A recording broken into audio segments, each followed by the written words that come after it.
I'm Stan Altman. I'm the Dean of the School of Public Affairs, and I'm delighted to see you all coming out on such a brisk morning in New York.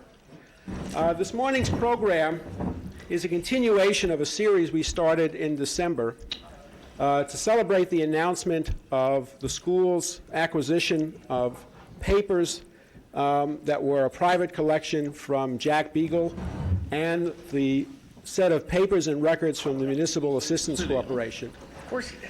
And this collection of papers now form at Baruch the Archives of Municipal Finance and Leadership, and it focuses on the events that took place in the mid-'70s when the city faced probably its most challenging fiscal crisis. And the idea of this series is to really look at what happened in the mid-'70s and try to extract from that experience lessons that are then extendable into the future in terms of subsequent periods of fiscal stress that confront the city, like today. This morning's program focuses around people who are at the heart of trying to resolve issues of the budget, and so we have our distinguished panel of budget directors. Before we officially start the program, I'd like to introduce and acknowledge Ned Regan, the president of Baruch College. I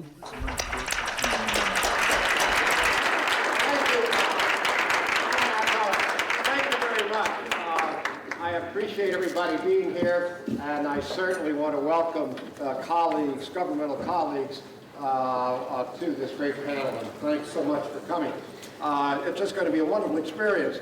And the only thing Stan said was, he said, well, perhaps the budget crisis of '75 was the worst we've ever had. There might be some people that have a different view of that when they look at what's going on today, and we'll wait to get that kind of expert information. I do want to welcome one person in the audience, if I may, Stan, and just a teeny bit of my own brief history in New York. Early in 1970, I got off a plane for my first political event in New York City, coming down from Buffalo, and I was taken to a public hearing in Queens where Ed Sadowski was reigning supreme, absolutely supreme, and I was privileged to meet him then and know him all for the next 30 some odd years. So Ed, Eddie, thanks very much. We really welcome you. Thanks to the panel, thanks to Stan Altman for putting together this great event. And please, when you get a chance, and you all had to come up a kind of a strange route to get here, the architect forgot to put the elevators on the other side of the building up all the way. But so when you get a chance, wander around this building. It is a fabulous place, just absolutely fabulous. It really says we have 16,000 students, I think most of you know, and it really says to them, look, we value you. You're worth something, and this building has been constructed to encourage interaction between faculty and students and students and students, something that at Baruch and perhaps other city colleges just never existed. So take a peek at this. It's not just an architectural distinction, distinctive architecturally, but educationally it matches and enhances the educational mission we have at this great school. Thanks very much for coming, and thank all of you. All you need is a good state control. And then you'll be Thank you very much. I do want to acknowledge the fact that the original idea for actually having the MAC papers transferred to Baruch College was Ned Regan's idea, who had the idea before he became president and while he was still chairman of MAC. We're delighted today that this program is co-sponsored in a partnership with the Citizens Budget Commission. And it's my pleasure to introduce Diana Fortuna, who is the president of the Citizens Budget Commission, and who in fact started her career in city government in the city's Office of Management and Budget, and eventually became deputy budget director. So, Diana?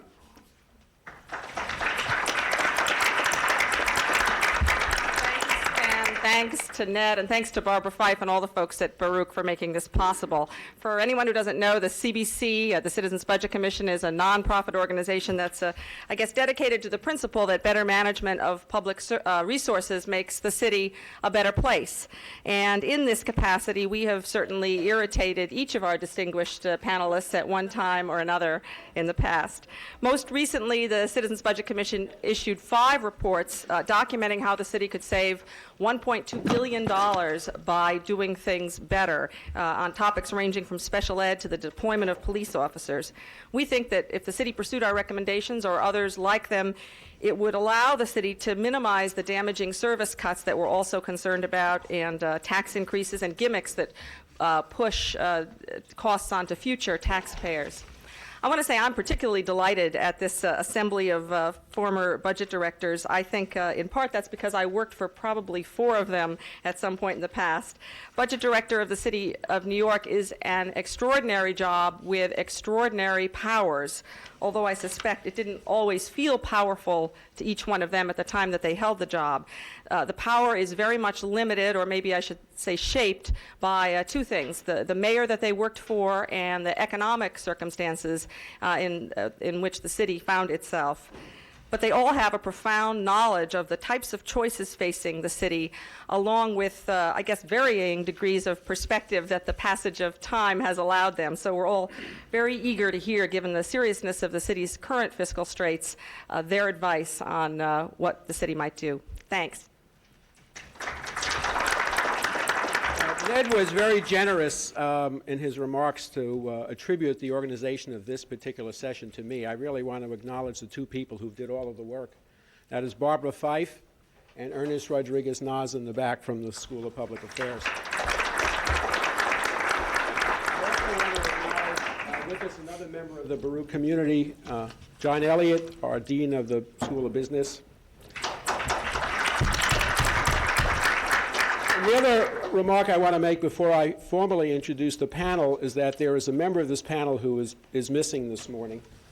Frederick O'Reilly Hayes was the first budget director during the Lindsay administration. Fred passed away last spring. For many of us in this room, we got our first taste of government during a period when Fred was the budget director.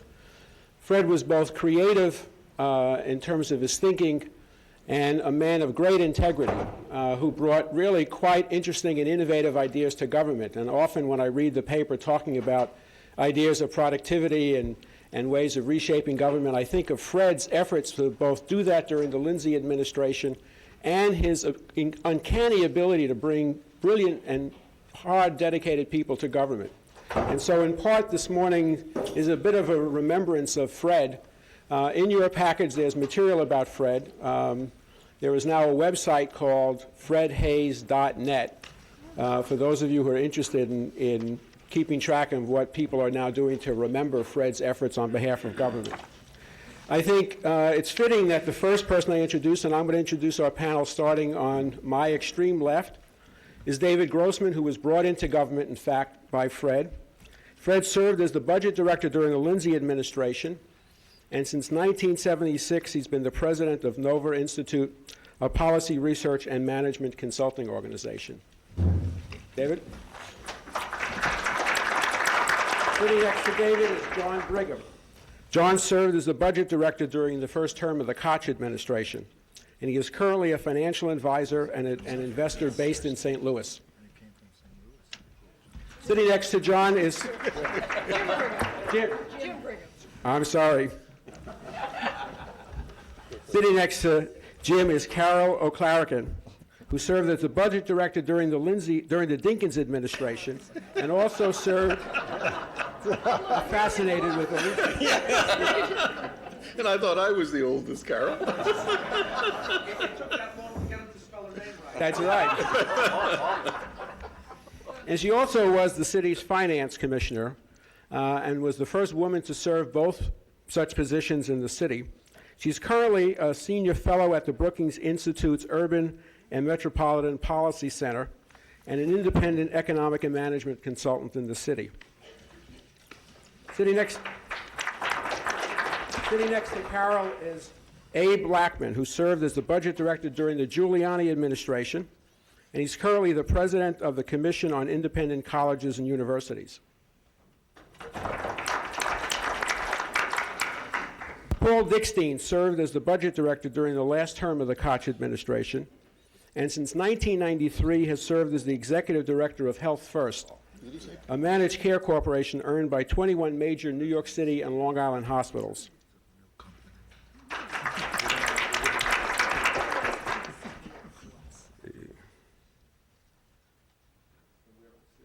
Mark Page. Mark's next.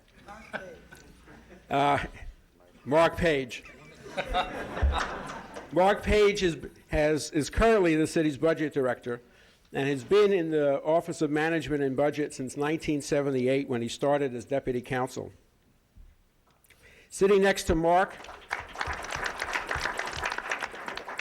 is Alaire Townsend, who served as the budget director during the Koch administration and in fact was the first woman budget director to ever serve in this position in the city.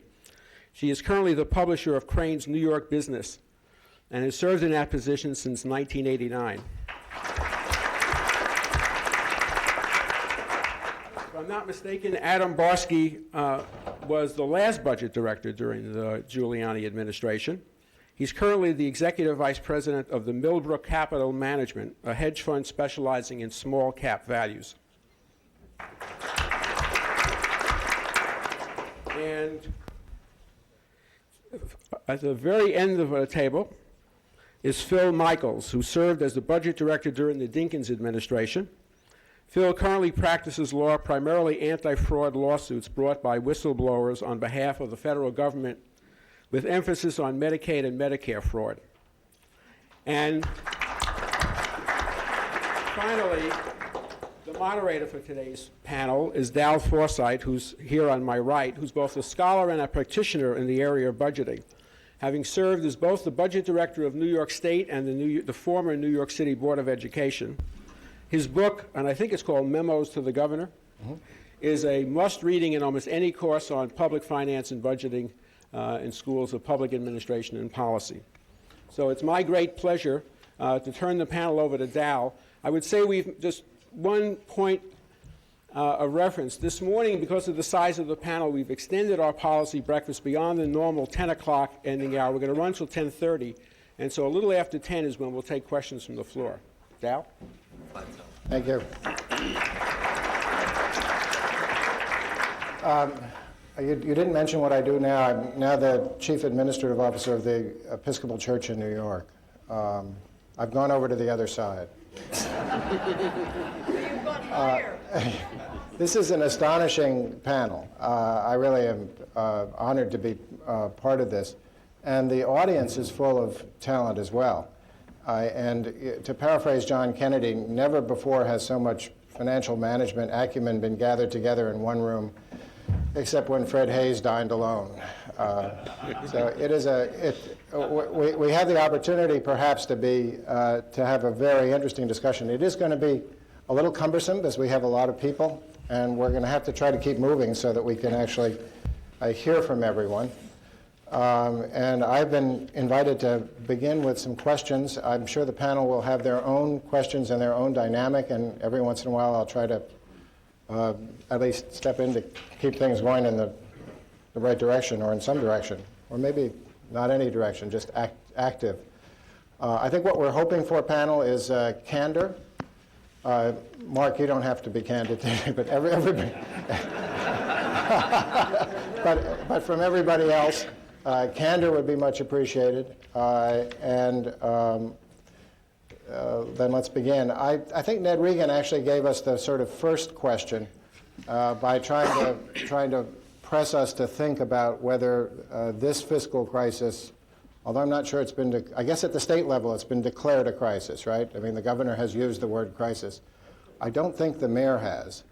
But whether this fiscal situation is similar to or different than the one that the city faced in the mid-'70s. And I guess maybe we might ask some of our more senior members, maybe David and Jim, maybe you could begin by commenting on that, and then we'll move on to others.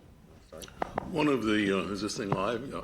One of the things I learned in a period as both deputy budget director and then as budget director, was that when someone, particularly from the press, asks you a question, you're not required to respond to the question they asked, particularly if it's on television, because they're going to cut out the question and put your answer behind the question they wanted to have asked and thought about only later.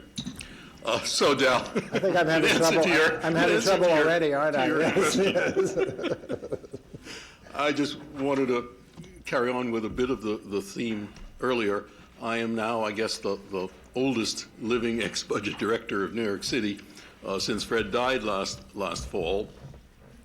And I did want to note that he really was the first modern budget director in New York City. Modern in two senses. One, that the city, when he came here, was just beginning to experience the effects of the 1963 charter changes, which moved the Budget Bureau effectively from being a creature, to a very great extent, of the Board of Estimate, long gone now, to being a creature of the mayor and a direct servant of the mayor. And that has been the history of the Budget Bureau since. Secondly, he was the first modern one, in my opinion, because he began to recruit bright young analysts into the budget process and change the nature of budget examination in the city of New York. A couple of instances of that effect. Well, one of them is sitting here. The last analyst that Fred hired was Paul Dickstein, who subsequently became budget director. Another young analyst that Fred hired, Norman Steisel, only made it, I think, to be first deputy budget director and executive deputy mayor. Another one made it to your august position a little before you, Dail, Peter Goldmark, who was also executive director of the Port Authority and any number of other august positions. This was a crew of bright, able young people and established, I think, a tradition that has continued in the Budget Bureau. We budget directors are obviously sage and know almost everything. What we don't know, our staff knows. And we rely very heavily, at least I did, on that staff to know the many myriad of things that need to be known and acted upon in the budget process.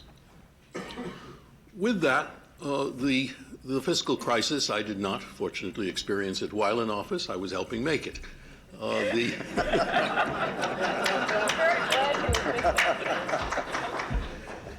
Some things have changed, some have not changed. One that has not changed was eminently true in my day, and I think, Mark, is still true in your day.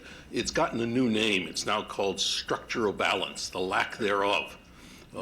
That is the effect that comes when regularly recurrent expenditures grow at a more rapid rate than regularly recurrent revenues, which, as far as I can make out, has characterized the city for just about all of the last 30 years that I've been observing it. That has not changed. Periodically, that breaks out in crisis. Now, to bring my answer to your question to a point, we experienced in my day, in 1970-71, a brief but sharp recession, which was so shaped that it affected the city of New York and the city's revenues in particular very, very badly. Fred Hayes had to bear the brunt of that recession. A recession that in a number of ways resembles, to my mind, the recession of 2001, 2002. A brief, not terribly deep recession on a national level that nevertheless had a very severe effect on New York City's revenues. In our case, the recession of 70-71 was followed by the much more severe recession of 73-74. That was, to my mind, the real culmination of forces of structural imbalance that brought the city of New York to its knees in 1975. I certainly hope that we do not have a recurrent pattern of recessions. One was bad enough, two are disastrous. Thank you. Jim Brigham was the pilot in the worst of the storm. Jim, from your vantage point, do you see similarities or differences that are worth remarking on? Yes, I do, Dail. I think they are worse than we face.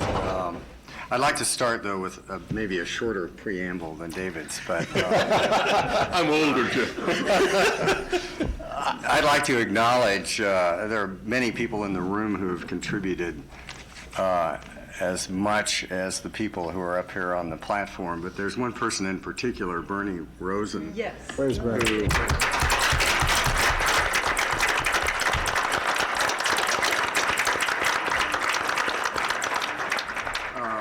And Bernie trained at least half the people, if not all the people at this table, first of all. And secondly, he was just a remarkable human being to work with. So, Bernie, I'm glad to see you here.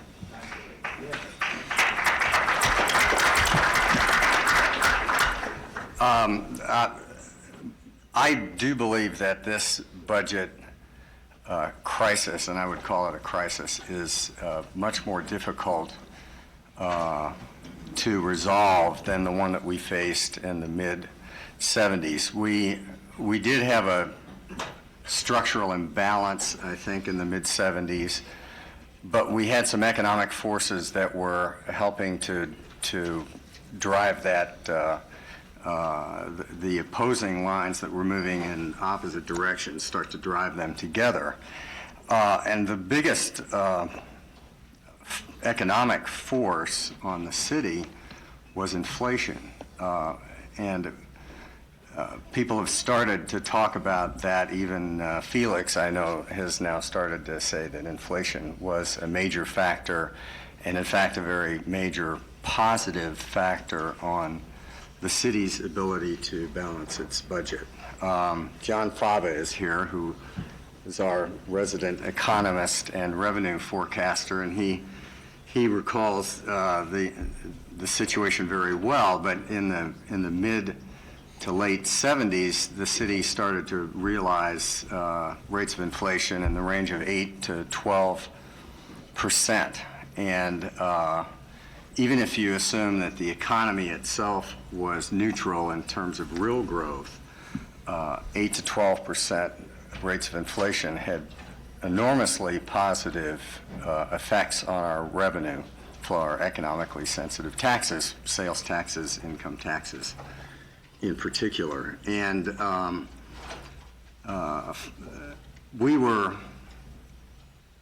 like to say we were wise enough, but let's just say we were fortunate enough to never quite be able to catch up with how strongly inflation was influencing our revenues. And as over the 4 years that I was budget director, we had positive revenue variances every single year. That's in part due to prudence and in part due to good luck. And I'm not sure how you'd balance those two out. But today, you have just the opposite situation. We have near deflation in our economy, and we have, I think, perhaps a temporary but a very severe economic shock that has reduced the city's revenues, and we're in a situation in which the national economy, in fact, the world economy, is very uncertain, in part because of the threatened war in Iraq. So, international circumstances were somewhat more benign in the late '70s. The dollar was weak. We started to get a large investments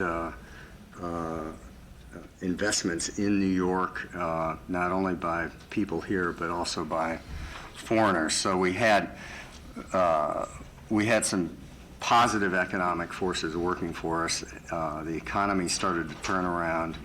We were able to negotiate over a period of about 6 years, wage increases that ran from 0 to 2% and then 4%. So they were running at half or less of the rate of inflation. And so those two effects, the effect of inflation on our revenues and actual real declines in wages, I think worked in our favor, certainly in the late 70s.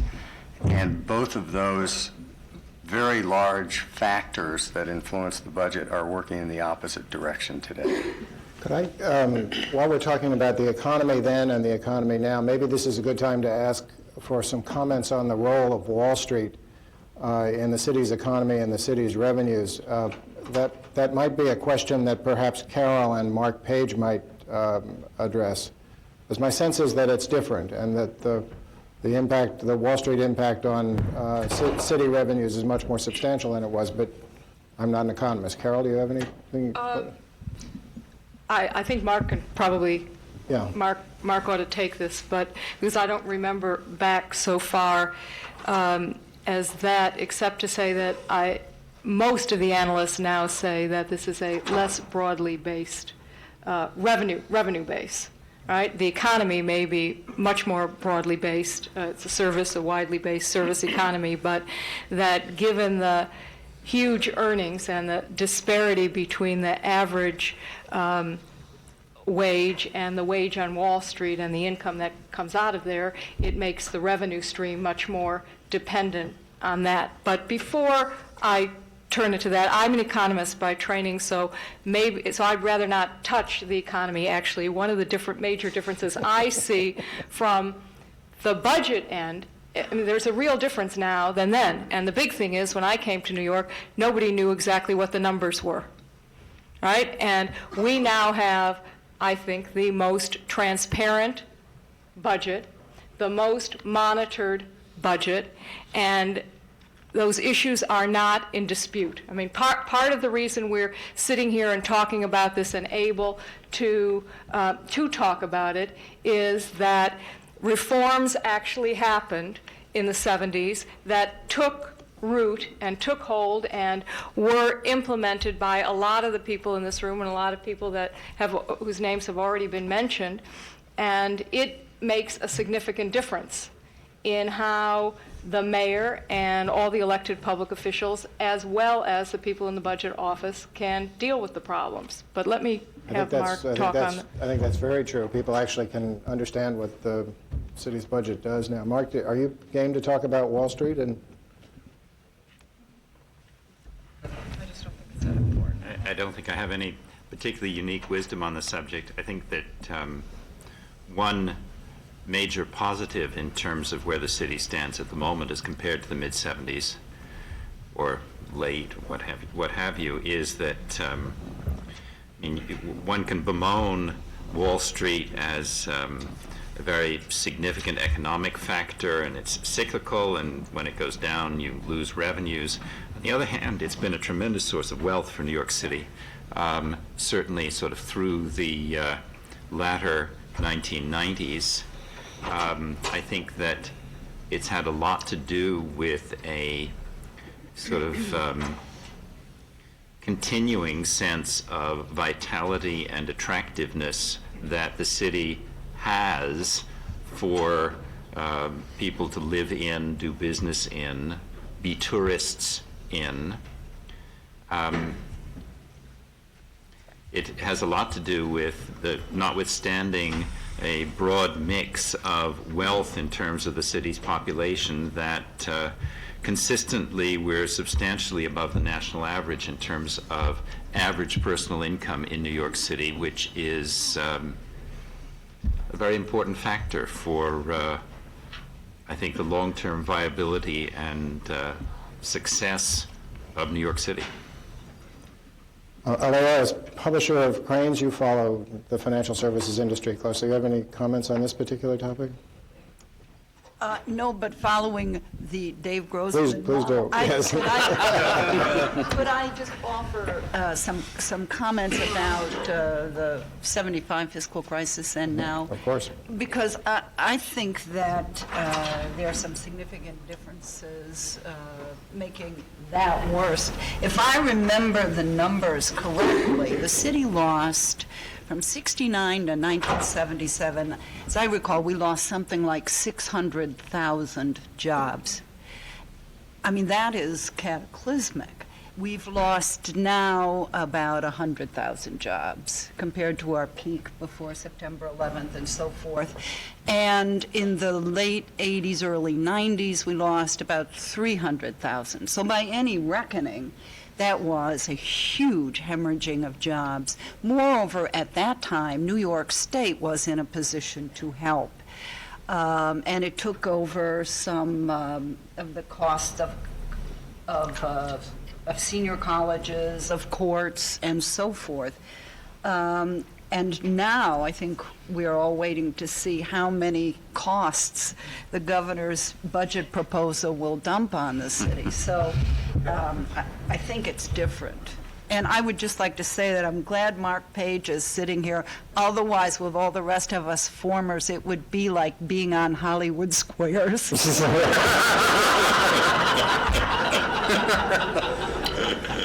Abe, Alaire raised the question of the state role and what we can expect from the state now as compared to the 70s. Abe was, in addition to being to the description that Stan gave, Abe spent many years as the senior staff person on the Senate Finance Committee and was one of the small number of really central players in the state budget for a long, long time. So.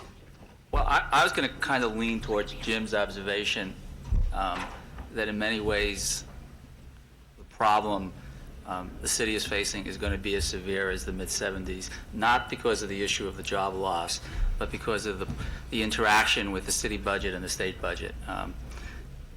Up until this crisis, when the city's had problems, the state has been in relatively good shape. In my judgment, this is going to be the first time at a critical juncture where the state's finances are significantly worse than the city's. And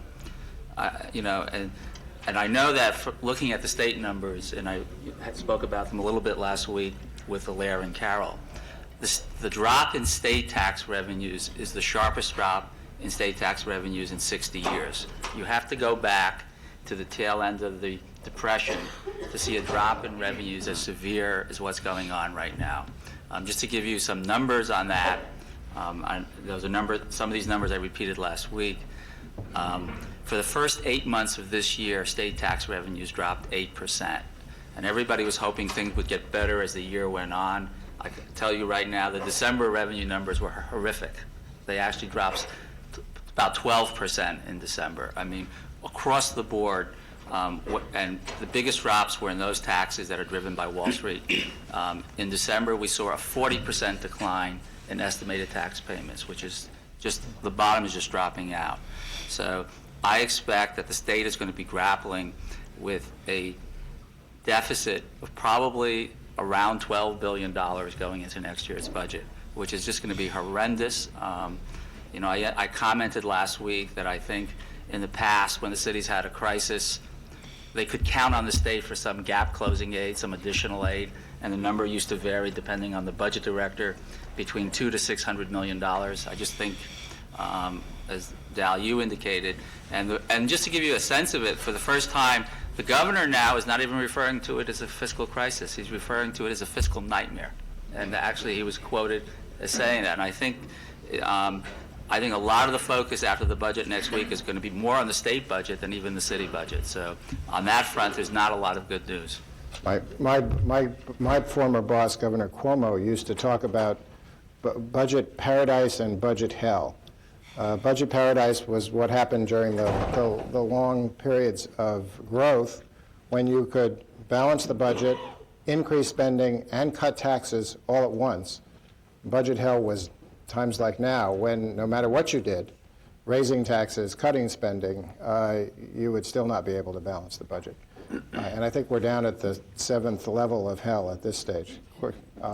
Phil, you were when you were budget director, wasn't that part of the period of the recession in the early 90s? And I remember you and I talking about the state's role and what the state could do to help. Is that a topic you'd like to weigh in on? Yeah, I was fortunate when I was budget director.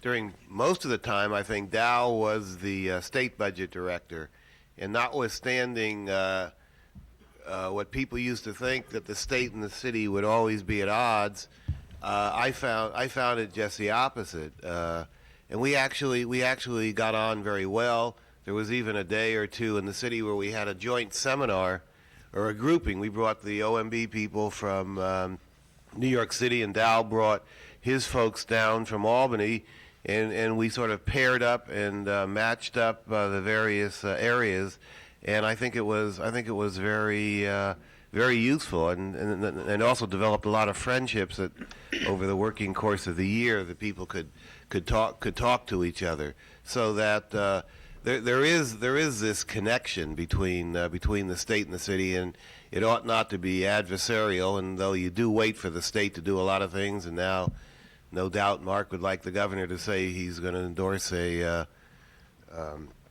commuter tax. That doesn't seem to be in the cards. I think there's a real working relationship there that is possible and has to be harvested. Thank you. I think maybe we could turn to another topic and ask our panel whether they have any advice for the mayor, or alternatively their colleague in the midst of the current budget director, about specific areas. Diane Fortuna has got lots of advice, but they may have some advice as well. Maybe Paul, when Paul Dickstein was budget director, he was, I think, known to be the master of the expense budget. He knew every nook and cranny. He knew that he had worked as an analyst in many different agencies. I had worked with him when I was the budget director at the Board of Ed, and he knew that budget. He knew the police budget. He knew all of the major budgets very, very well. I don't know whether, Paul, you'd like to comment on some of the constraints or opportunities that the city faces as they think about the expense budget now. Well, if I ever knew it, I certainly don't know it now. But,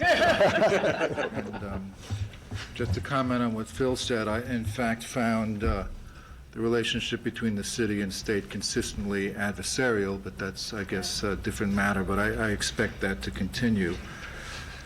I agree with, I think, Abe and Jim that this is, in terms of the magnitude of the budget deficit, it's more significant than it was certainly in the early 70s. And if you think about what people talk about from the horrors of the fiscal crisis, they have to do with the service reductions, the perception of service reductions, and abrupt changes in the size of the workforce. And you hear relatively little about the tax increases that were imposed at that time. And my experience is that there is a limit to expenditure reductions that you can make without visibly degrading the quality of life in the city, and then the perception of that tends to be considerably larger than the actuality. And I think it's the job of OMB really to analyze that budget very carefully and let the mayor know when he's reaching that point. And I think that point is going to be reached long before the budget is balanced. And so I would advocate that that a significant portion of the budget deficit is going to have to be closed by raising revenues. That may be a euphemism for taxes. I think in the long run that's going to be considerably better than doing things like laying off police officers and really decimating the city services. I say that not just as a former budget director, but I run a business in New York City, and I rent 140,000 square feet in downtown New York, and I have 800 employees, and nobody's going to move out if their taxes go up marginally, I believe. And businesses, I think, will tend to stay with the city. I know we will. And there are advantages to staying to the city. The international cities in general tend to be more expensive than any place else, and there are reasons to be here. So I would, first of all, say that we ought to be prepared for that, and we ought to accept it. I'd like to point out that I was generally considered the most politically naive member of the senior of Mayor Koch's senior staff, and when Mayor Bloomberg issued his budget, I thought it was just terrific, and I thought he would be applauded for it, and apparently he wasn't. So my judgment on these things is not particularly good. I would also, if you go back to the fiscal crisis, and if we many of us believe that it is going to be, this is going to be a more difficult process. One of the things that was done during the fiscal crisis is that the effort to balance it was stretched out so that the changes were not more dramatic, more abrupt, and more harmful than they already were. And so the debt was bonded out, and operating expenses were bonded, and I think that those interest costs are still in the budget today, I believe, probably to a significant extent. I think it was the right thing to do. I'm not proposing that we necessarily bond out operating expenses, but I believe that temporary measures are going to be necessary in order to bridge the gap from where we are now, some of that having to do with 9/11, some of it having to do with the economy, until the economy can recover, and that one-time actions, especially if they're identified as such with some sort of commitment about when those actions would be reversed, I think are appropriate certainly to look at and may well be necessary. So, my view of this is that it is a crisis. There isn't going to be any help from the state. There isn't going to be any help from the federal government. That the expenditure reductions that would be required to balance this budget would be fundamentally destructive to the well-being of the city, and that other sorts of things are going to have to be done. Larry, did you want to comment? It looked like you had something you wanted to say, no? It's hard for me to see you because you're behind. Carol does. Could I, Dail? I just wanted to follow on from something Paul said, because one of the differences I see, I think as an economist, I look at this and I see this as being very cyclical. And the city just came out of an incredible period of growth. I mean, Adam Barsky sat there and his revenues rolled in, way beyond what he ever expected. So we engaged in certain kind of policies that were appropriate, and the politicians could look very good, and they cut taxes, and they felt very good about it, and everybody loved it. And we're now at the other side, and that leaves a bit of an opening. It does, I think, Paul, for what Paul was saying about raising taxes. You're not raising them from a terribly high level. You're actually raising them from a point where they had been cut. And our problem, this gets back to the structural balance issue, our problem is we've never seemed to be able to figure out what the appropriate level of revenue is, what level of revenue can equilibrate this town through the up cycle and the down cycle. And I don't think we're going to figure it out on this one either, but I do think that we have the space in which to be able to raise this, to raise revenues, and I do think it was a smart thing for the mayor and the council to do, frankly. And the smartest thing for them to do was to have taken the property tax off of this automatic pilot that it had been on for most of the 1990s and actually use it as an instrument of policy. And I think that that's a move forward.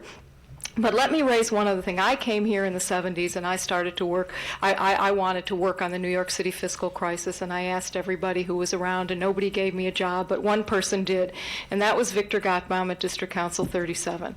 And I learned all about the fiscal crisis, and I navigated it from the point of view of the union. And I do not see the unions in the same position now at all. And I think that this is a part of the problem. I think that Mark Page does not have a level of cooperation, and everyone has not come to the table who ought to have come to the table.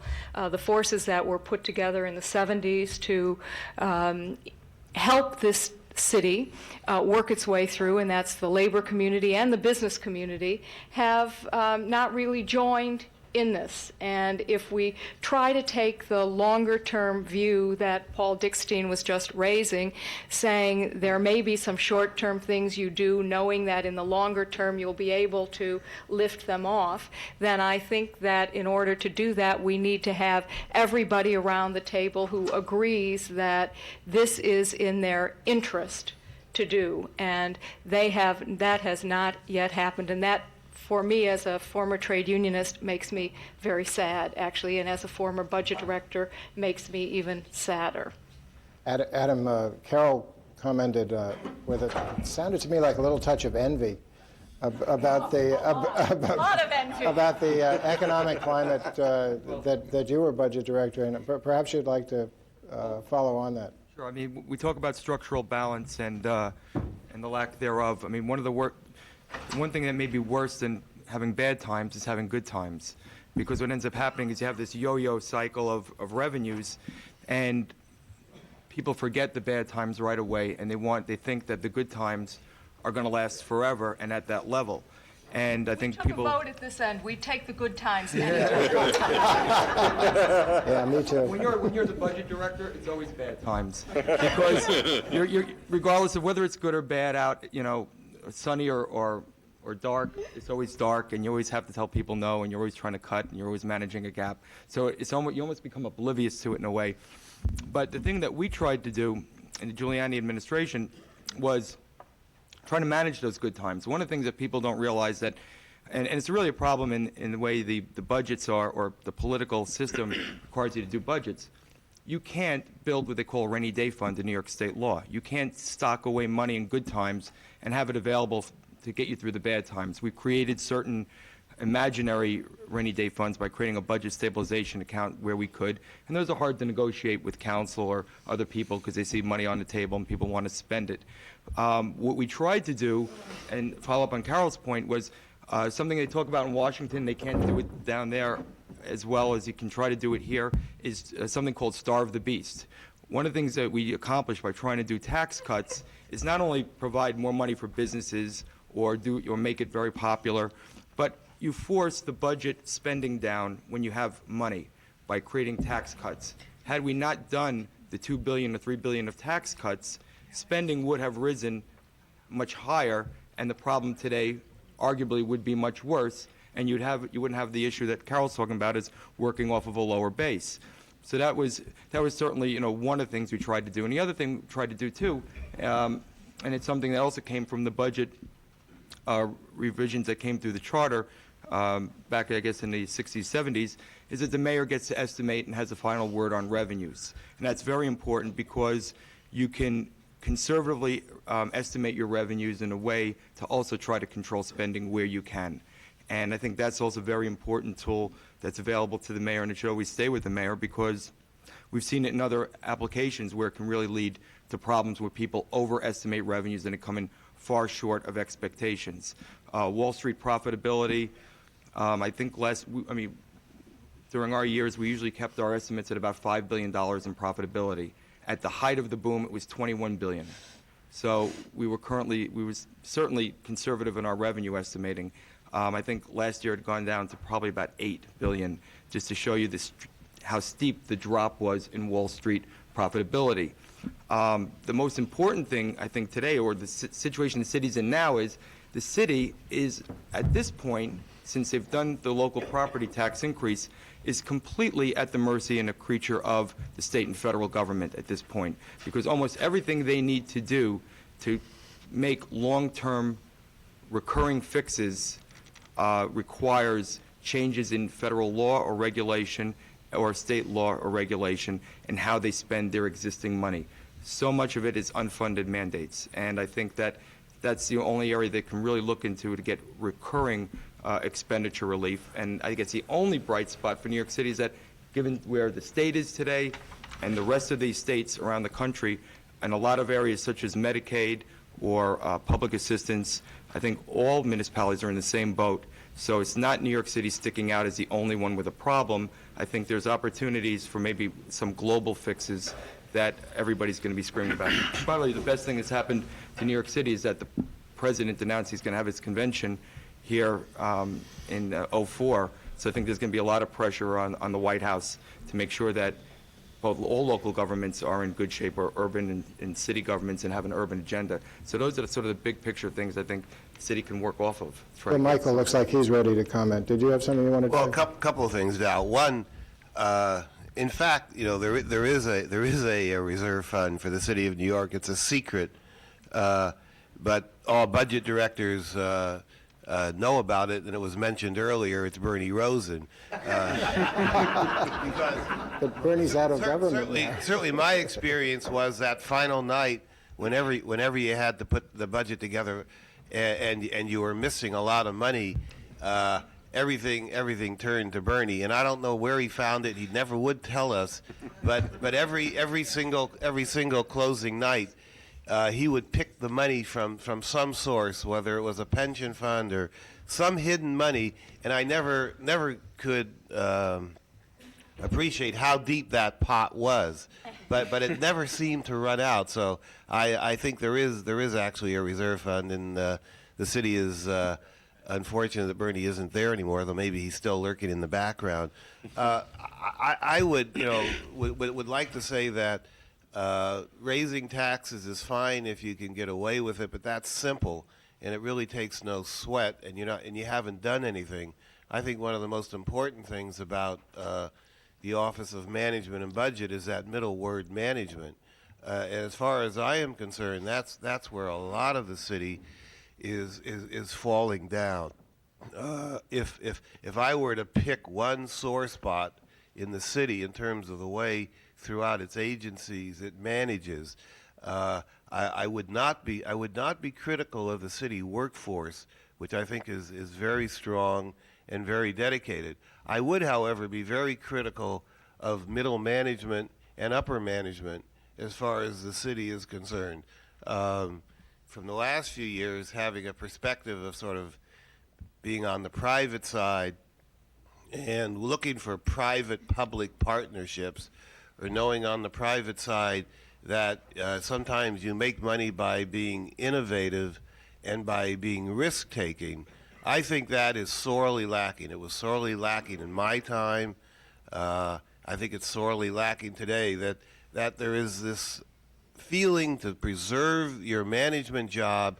You're afraid to take chances. You're afraid of being criticized in the press. You're afraid of your commissioner being embarrassed and coming down on top of you, so that I think the burden really goes all the way up to the top, to the commissioners, and there are some who are exceptions, but I think in the main, they don't charge their troops with risk-taking and trying to find new ways to generate assets for the city.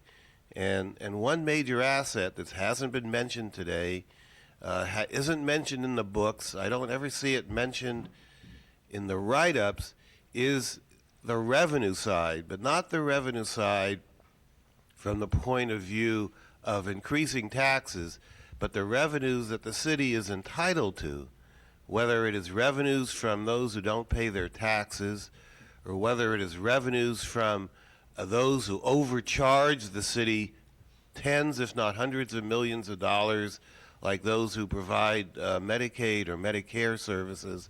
There is so much auditing, there is so much management, and there is so much innovative actions that I think different city agencies can take, and I think they're really missing the ball. as far as all that is concerned. But while you were mentioning that, I was thinking of another one of the secret weapons. I don't know whether he's here today or not, but the other secret weapon, in addition to Bernie, always seemed to be Bill Sharkey. That Sharkey would always figure out ways to collect more fees, fines, et cetera. Is Bill in the room? Anyway, he is another famous character in the long history of budget management in the city of New York, and I think still working as a consultant to the city council, if I'm correct. So he's still in the game somewhere. I would like to, Adam took us back to the state, and I did have a comment on the state that I wanted to make. I think, and it was interesting to hear the contrast between Paul and Phil's perspective on the state, and I think a lot of that has to do with governors and mayors. But I think, on the whole, I think that Paul is more likely to be right than Phil, that there is typically an adversarial relationship. Abe and I are among the very few people who've actually kind of crossed over and worked in both city and state government. The state management and financial management group is pretty distinct, and they tend to stay up there. And sometimes they are downright wary of New York, culturally and in lots of other different ways. And it does create a complicated set of relationships. Is that something, Abe, that you want to comment on? You don't have to. Well, the only thing I would comment on is I think the basic approach of the principles, as you say, the governor and the mayor, is critical, and it flows down. And right now, and I know it'll be a lot more evident within the next 2 weeks, because we'll have the state budget and I think we'll have the city's financial plan. But right now, the two sectors seem to be moving in opposite directions.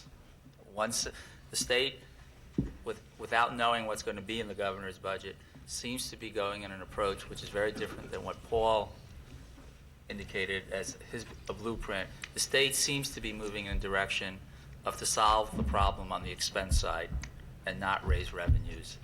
The city seems to be, at least on the last go-around with the mayor, seems to be saying, we have a problem, let's preserve the expense side and try to solve the problem on the revenue side. And so so I think you've got two different directions. The other observation I'd make is in terms of what the state does on the expense side, one could potentially help the city budget and one could have enormously negative impacts on the city budget.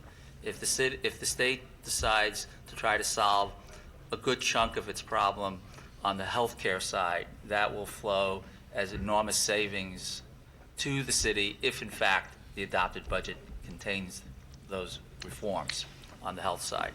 If the state decides to solve its expense problem on the education side, that will have enormously negative impact on the city, because in terms of the city's financial plan, they're actually counting on the state, I think, to give them close to another $300 million in brand new state aid for education.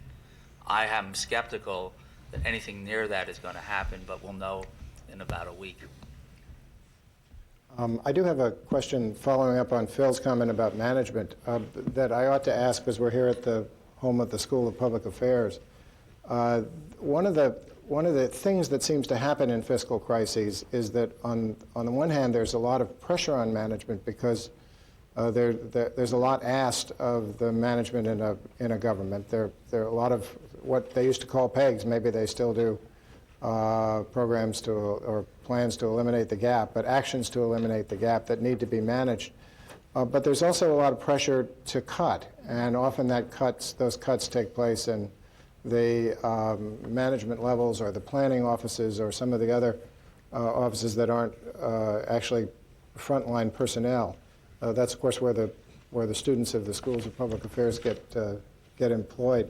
Is that a real worry, or is that not a real worry? If it is a real worry, do you have any advice about how to deal with it? Does anybody have any? Well, I'd like to just comment on I mean, first of all, I'm second to no one in my admiration for Bernie Rosen, but he's not going to come up with $3 billion in the middle of the night. Are you, Bernie? And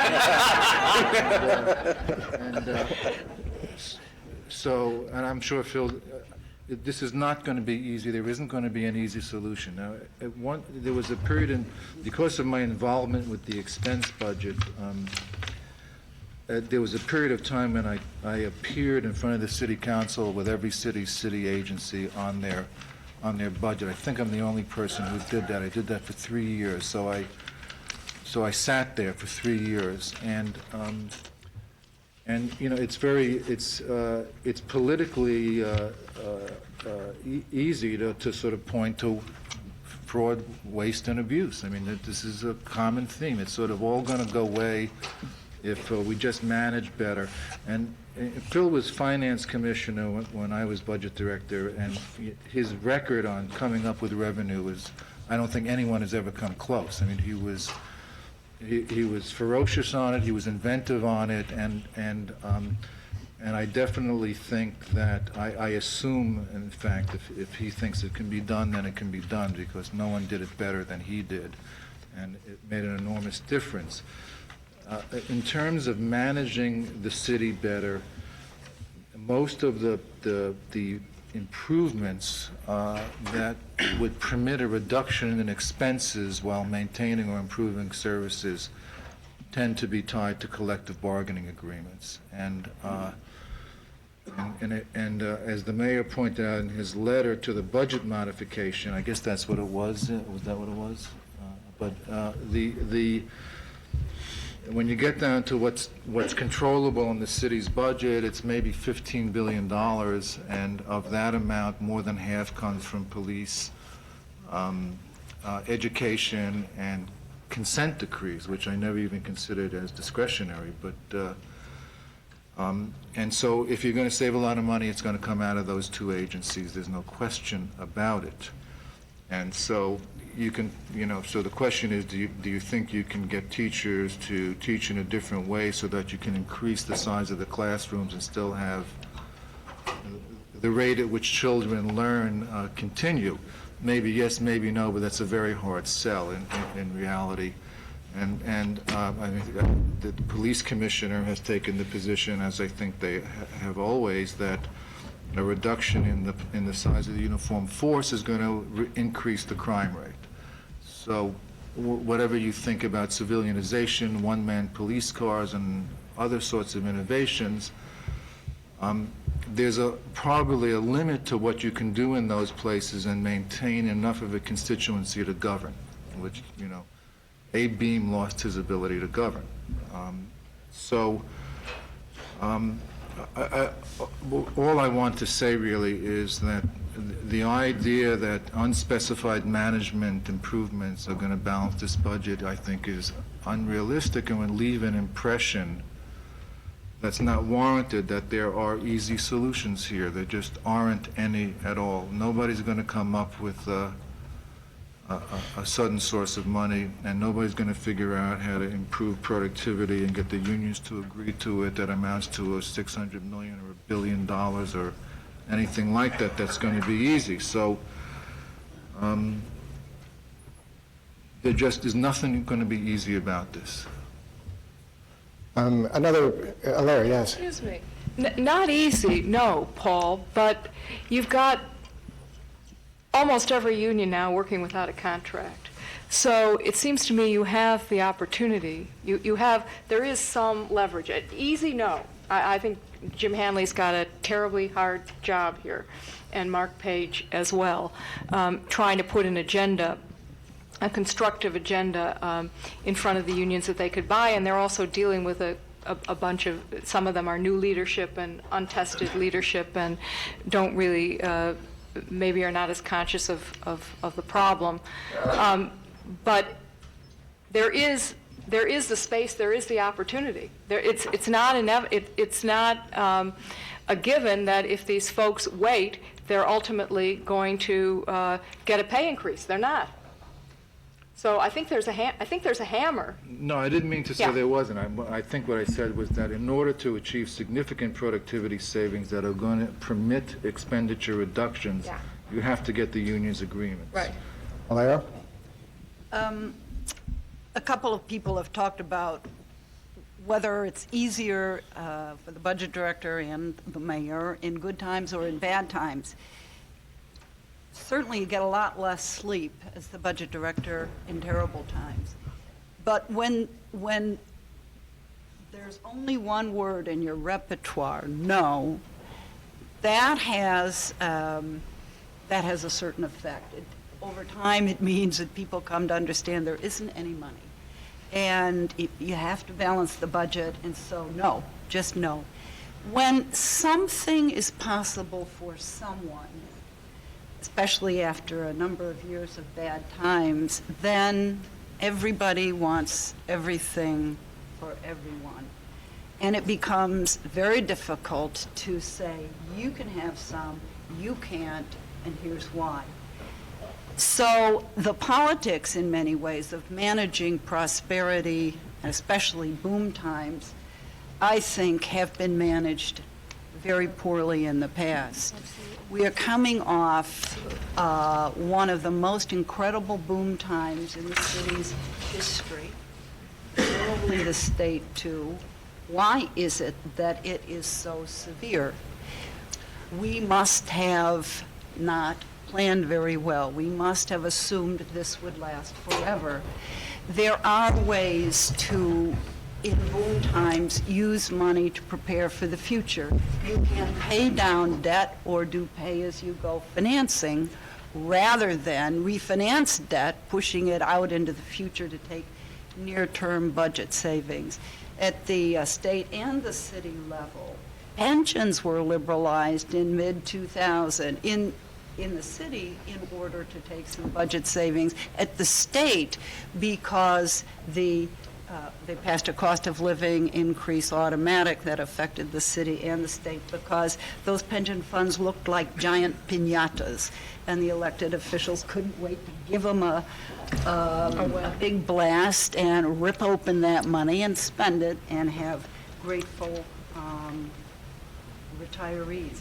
So I guess the question I would like us all to think about is, what should we learn from this experience? Dail has done some important work on trying to figure out kind of what normal revenues are for various levels of government, and to put some constraints in law about spending during kind of boom times. And I don't know if it's come to the fact that we need that external kind of pressure, a law that says, nope, you can't spend it all on recurring things. You have to put it away, or you have to pay down debt or something. But I think there are many lessons here, and we need to try to figure them out, because we have not solved business cycles. Boom times will be back. And it would be awful if we do the same thing endlessly. Abe wants to get in the discussion.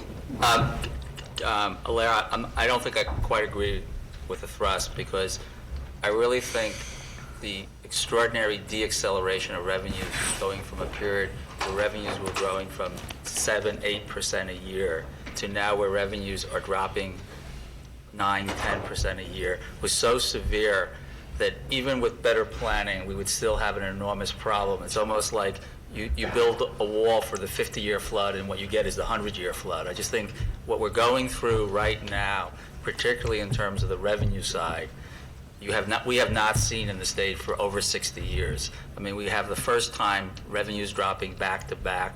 It's only dropped 3 years in a row once, and that was during the height of the Depression. So this is, I think, an extraordinarily difficult time. I think you could have done more reserves, you could have done better planning, but I think even if you had done that, you still would have, maybe instead of instead of a $12 billion gap, you would have had an $8 or $9 billion gap. I just think we're in a unique period. I would just comment too that being in this unique period, as was the case in the fiscal crisis, you do have the opportunity to start thinking about big picture stuff in terms of fundamental responsibilities between the city, the state, or the private sector. And if you don't tackle those issues now, the question becomes, when can you do those things? For example, does the city, at this point, need to be in the hospital business? Can that be done better by state takeover or private sector, not-for-profit, some combination. It's a tremendous burden that the city carries right now. Can the city rethink its relationship with the Port Authority and the airports and how to better manage that to create better revenues for the city and more economic growth in the region? I mean, those kind of big picture solutions. Tort reform is something that has been really building up the city. The city now spends somewhere between $400 and $500 million a year in settling, instead of, how much? Okay, well, it's gotten even higher since I was there. So it is a tremendous problem for the city, and nobody has seemed to want to address it. I mean, and has grown by hundreds of millions of dollars over the last several years. And these are big issues that people, if you don't take the opportunity now, when everybody's claiming that we're in this great time of fiscal stress, they'll never be addressed ever. And, you know, you talk about controlling costs, you got to get your arms around some of these big issues. The best one so far has been the schools. Giving the mayor control of the schools is giving him a tremendous opportunity to find efficiencies in how to spend $12 billion as effectively as possible and put some restraint on the spending growth in the school system. So these are the kind of big things that I think have not or should be continue to be talked about in serious ways that have long-term effects. You know, there's a tremendous amount of sort of ashes and rending of garments about how terrible everything is. I think that it would be lovely if people could arrange their affairs so that business cycles weren't a problem. It's not something that I expect to happen in the foreseeable future. I think that business cycles do seem to happen, and we're not very good at, as a basic animal in either foreseeing or managing or preventing that kind of phenomenon. And we seem to do even worse when we try to comprehensively plan politically and economically how we're going to behave. In terms of New York City and how cycles are managed, I mean, structural balance, I mean, that's another, you feel as though the echo machine should be on in the sound system when you say the words. But as a matter of fact, if you look at the actual city performance over time, obviously these things are manageable too to a degree, but the city's audited financial statements have been balanced now for, I think it's 22 years straight. So that in terms of the fact that the city has paid for itself on a sustained basis, I mean, I think that you could, declare victory and move on to something else, quite honestly, in terms of that topic. And then, well, we are in difficulties, and it's always particularly difficult when you are obliged to take more strain between what people want you to spend and what people want to pay. And we're certainly in one of those difficult periods at the moment. I think that in the 70s, there was not a lot of forewarning built into the financial management system, at least, in terms of how to deal with that kind of circumstance, which I think to some degree is reflected in the amount and over time extent of deficit financing that the city did to sort of pull itself out of that period. I think that period we were also in a more drastic economic slump as a city than is true now. But now there is a certain amount of foresight in what our circumstances are going to be and time to deal, hopefully, with what's going to happen. The fact of the matter is that, last year, the audit came out and we were in fact balanced. This year, quite deliberately when we were planning it, we have $1.5 billion of deficit financing that's built in, but our current plan shows a surplus at the end of the year of about $800 million as a practical matter between stabilization reserve and appropriated reserve, so that in terms of our current situation, we're not too badly off. 04 certainly looks extremely difficult. An oddity in the public perception to me is that, well, we really haven't done anything at all on the spending side. It's all going to be revenues, which is different from the state. And we have actually reduced the amount of city funds we're spending on an annual basis for providing the services that we provide by a bit over $2 billion a year. And, you know, that number is probably going to get pressed up over time. It's hard to do all at once. As an iterative matter, you do seem to be able to push further and further. I think to some extent, I suppose we should be pleased with ourselves that all of you think we haven't cut anything. Because it's simply not true. And looking at the state, yeah, we are dependent on them, and we have a problem, which is that at least in our view of how best to do it for the city at the moment, or at least this administration's view, additional tax revenue is in fact very important. In terms of tax burden on New York City, as somebody mentioned, there is actually a bit more room than there would have been certainly in 1975, when the city was hard up against its constitutional tax limit for property tax, and overall burden in terms of income in the city was very high. We have a long way to go to get back there. We don't think our tax proposals, they wouldn't put us back in that circumstance. They move back up a bit, but really they take the burden back to kind of the mid-90s as opposed to 1975. This dynamic with the state and what comes out in the state's budget, I guess the thing that I am concerned about is that, at least in the city's financial plan as it stands from November, and it's certainly our intent to continue in that mode in the next iteration, we're looking to have sustained spending and sustained revenues basically more or less together. And yes, I guess the noise is that the state budget, which I'll be very interested to see soon, is looking to reduce spending. I'm not sure it's a total void on the revenue side, but my concern is that the revenue side is going to be very much along the kind of one-time resource and what you can find and stack up. The tension between a state fiscal planning outlook that is quite focused on one-time resource and a city planning outlook that's trying not to do that, and getting the legislature to enable us not to do that, which is what we're asking for. The bulk of the money we're looking for is authority to tax New York City as a practical matter.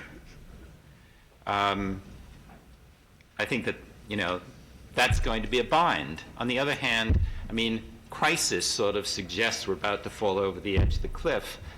I don't really see it that way. I think we certainly have a difficult task in front of us. We certainly have forewarning of what we're facing.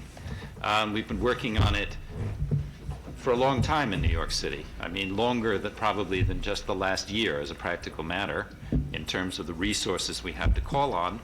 And I don't see why one would expect that we won't successfully manage our way through this set of circumstances as well. I mean, it may not be all sweetness and light. It's definitely not going to be, and it's not going to be easy. And how do you convince the participating parties that it's serious and we are dependent on you cooperating as well? And you, I mean, read whoever you're thinking of. I mean, yes, you're asking the city populace to pay more in taxes. You're asking the state legislature to do things that it would rather not do. You're asking the city labor force to agree in terms of collective bargaining to help us maintain a decent level of service for less money on the margin. Long-term pension funds, I mean, it's true that boom times are maybe the worst thing that can happen to you in retrospect when you get to our current circumstances. One classic example being increasing pension benefits when the market's up and it's cheap, and then the Constitution guarantees them going forward. I mean, there are problems in this model. But I don't think that any of them are insurmountable. I think perhaps that one of the worst difficulties for the city at the moment is a sort of how to bring the reality home that we are managing, but that doesn't mean there isn't a problem that doesn't require contributions from sort of all the factions that go into making this work. I think Mark's comments are very appropriate, and I have a lot of confidence that the city knows what it's doing and has a very clear picture of what lies ahead, and that, as Carol said earlier, we do need other parties to contribute to the solution, and you really don't see the business community or the labor unions stepping up to the plate the way they did in the 70s, and I think that's important.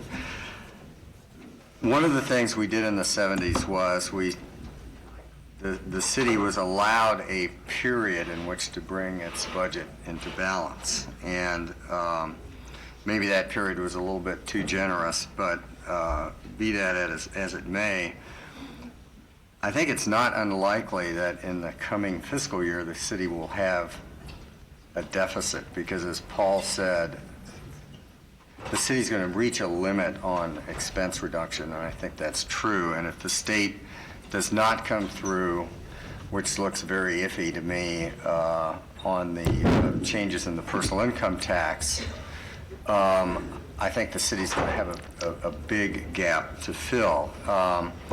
There's a hangover from the fiscal crisis that we're dealing with. One is the amount of MAC debt service, which is still about $500 million. The other is the imposition of the Financial Control Board should the city run a deficit.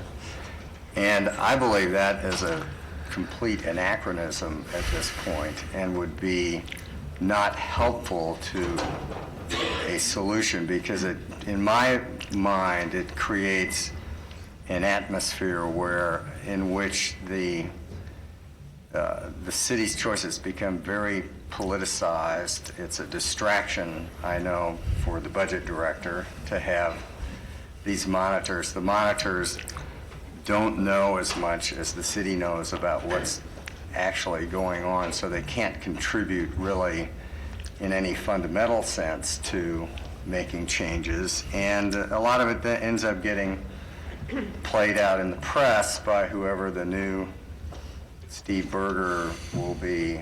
I like Steve Berger, but you know, it's now you can show it.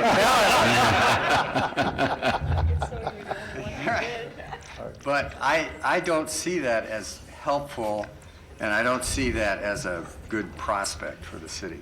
I don't know if other people have an opinion. No, I don't think anybody is looking forward to that. And I just think that one of the most important ideas that's been expressed today, Jim raised, and I think somebody else raised as well, the question of whether the city can work out explicitly as opposed to implicitly a multi-year period to get its budget into balance. I mean, implicitly it's doing it already through deficit financing, but whether it's going to be able to continue to do that and avoid the imposition of a control board is, I think, a terribly important question.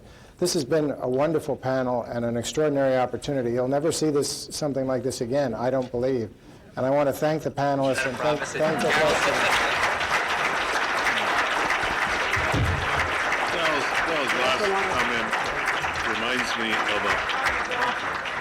something. I want to thank Dail Forsyth for the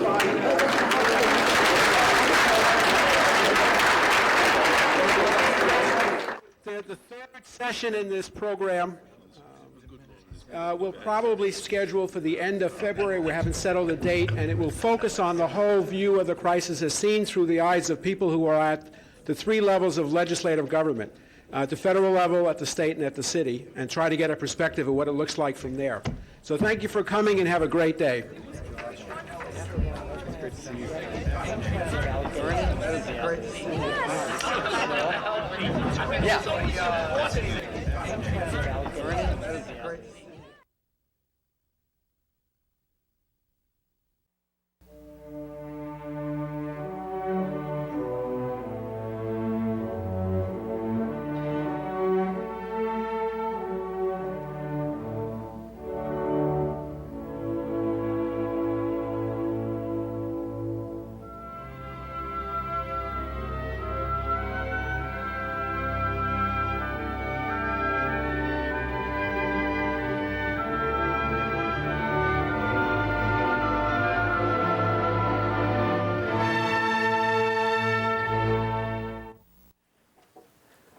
This is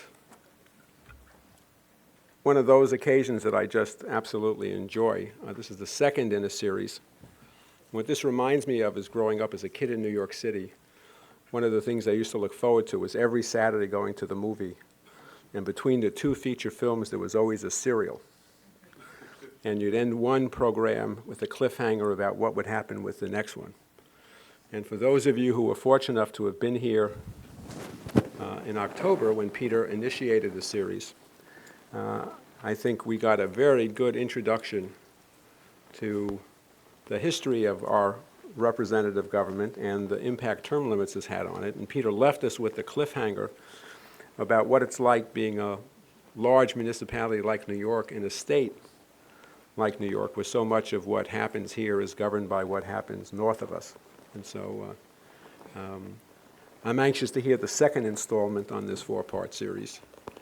Before I do that, I want to just acknowledge T.K. Duggins, who's one of the sponsors for this series, and I think we're very fortunate that, in fact, a number of major civic leaders have stepped forward to give us the opportunity to have Peter share with us his expertise. So it's always my pleasure and delight to introduce Peter Vallone. Thank you. Thank you, Stan. Thank you, TK, for coming. That's awfully nice of you.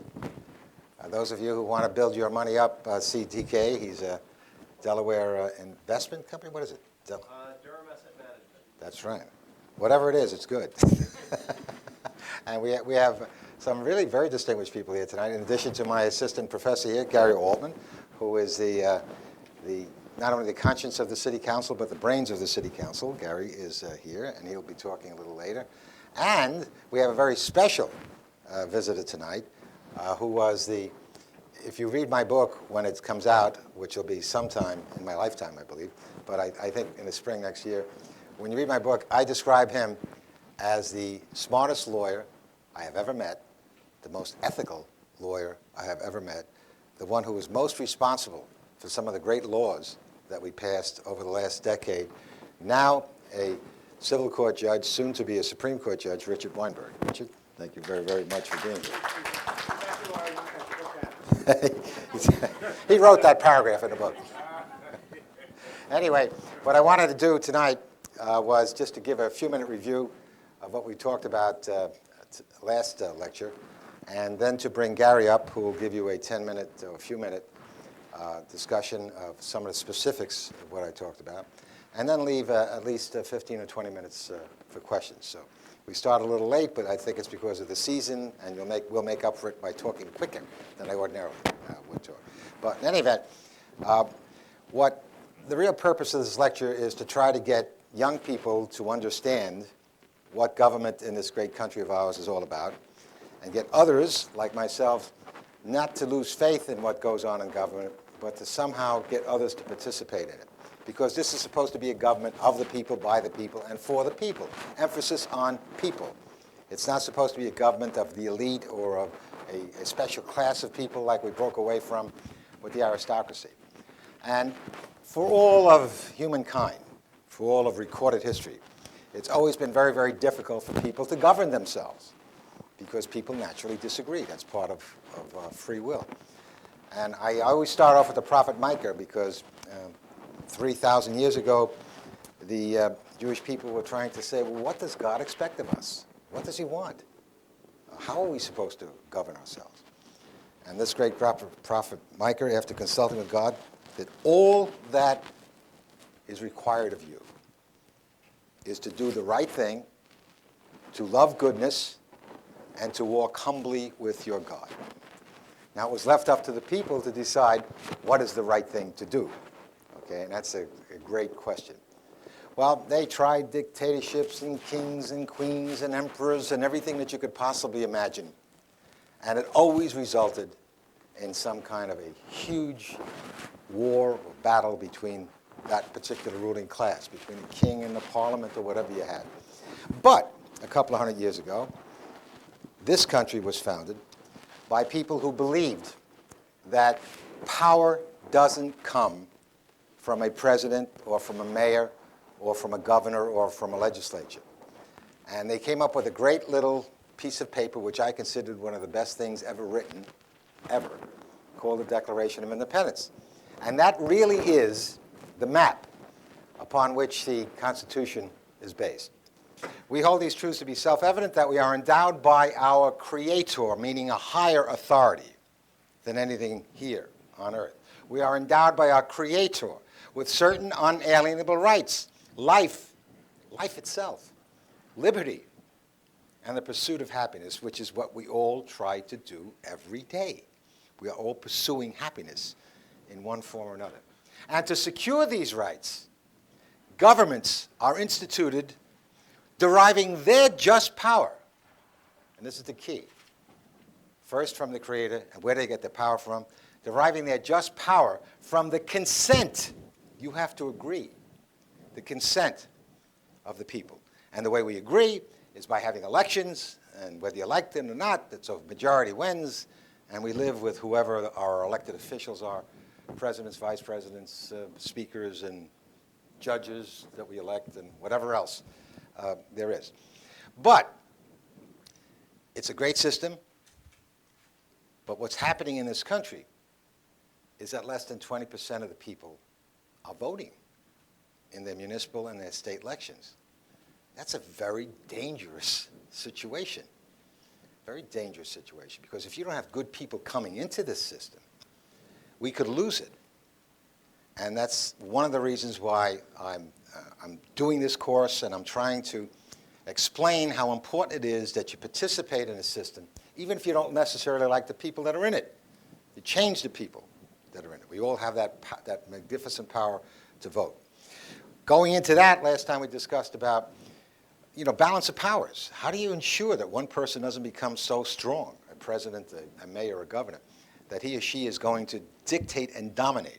And that's what they came up with, a strong legislative branch that makes the laws, called the Congress, or in the city of New York, the City Council, and a strong judicial branch, which interprets the laws when there's a clash between those two branches. What a great idea.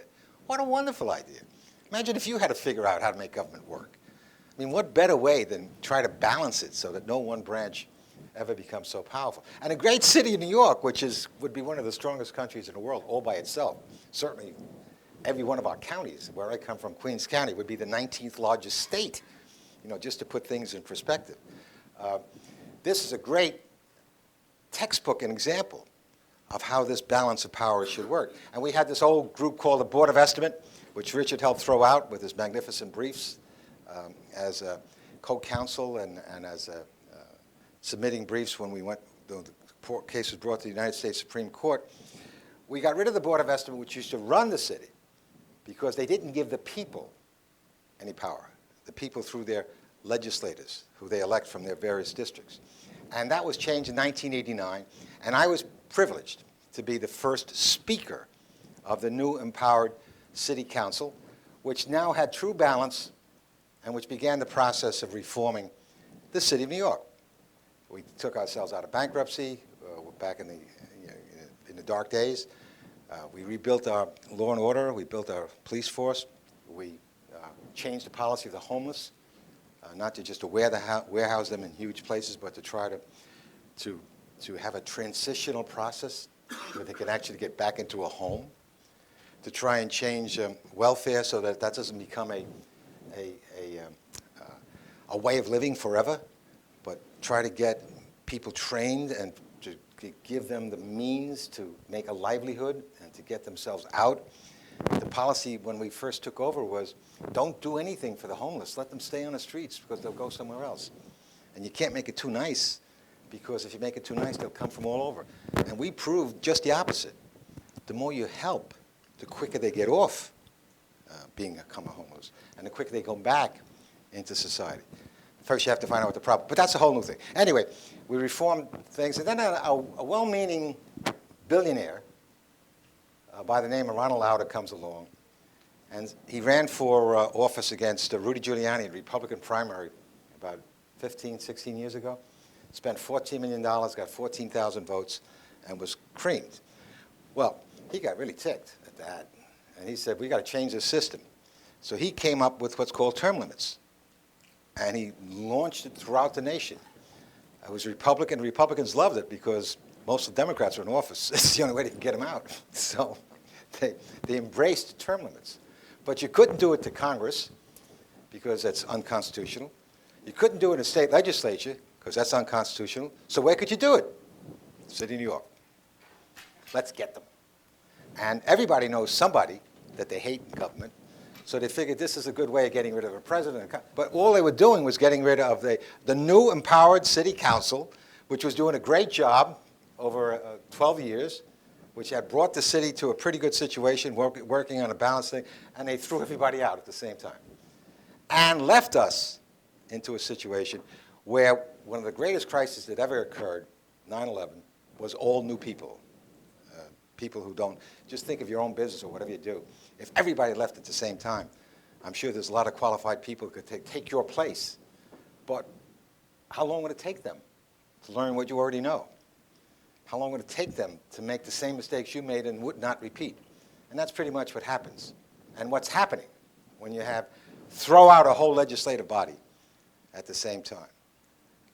And so that's a whole thing. We talked about term limits. We talked about the difference between a very powerful mayor who comes into office and has everything at his or her disposal, everything. An army, has a news conference every time you burp, do anything you want. From the first day you're in office. Great lawyers at your disposal, civil service there for you, anything you want, as against if you were elected a city council member. If you're elected a city council member, you have no one working for you, you have no office, and you have to wait till you get together with the rest of the council members to elect someone to lead, called the speaker, who then can hire people, can get you staff, can get you offices. How long does it take to get that body together so it can stand up together and face the chief executive, who has a $40 billion budget, who comes up with all kinds of ideas, like, for instance, what we just had, nonpartisan elections. I want to put on a ballot nonpartisan election. Sounds like a great thing. Nonpartisan election really sounds nice. Why should just Democrats vote for Democrats and Republicans vote for Republicans? Why can't they just vote for whoever they want? This way you don't have a big party system. This way the best person could win, theoretically. The problem is that the reason you have parties is to have that consent of the people, have them be able to stand up to moneyed interests. If you're a billionaire or have lots of assets, financial assets of any kind, you can make your own party. You can pay people to go out and get petitions for you. You can buy the media. You could buy television time.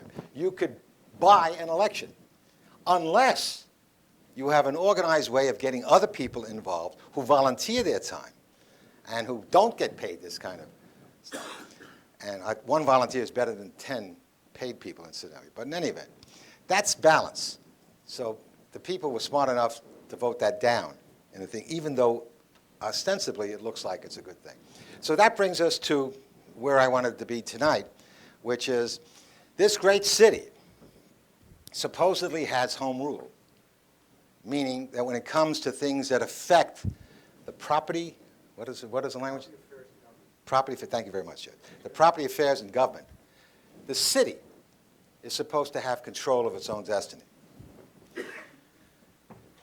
One of the greatest examples of the difference between politics, which is the vehicle that the people are supposed to use to get into government, and once you get into government, the end, the vehicle is politics, the end is government.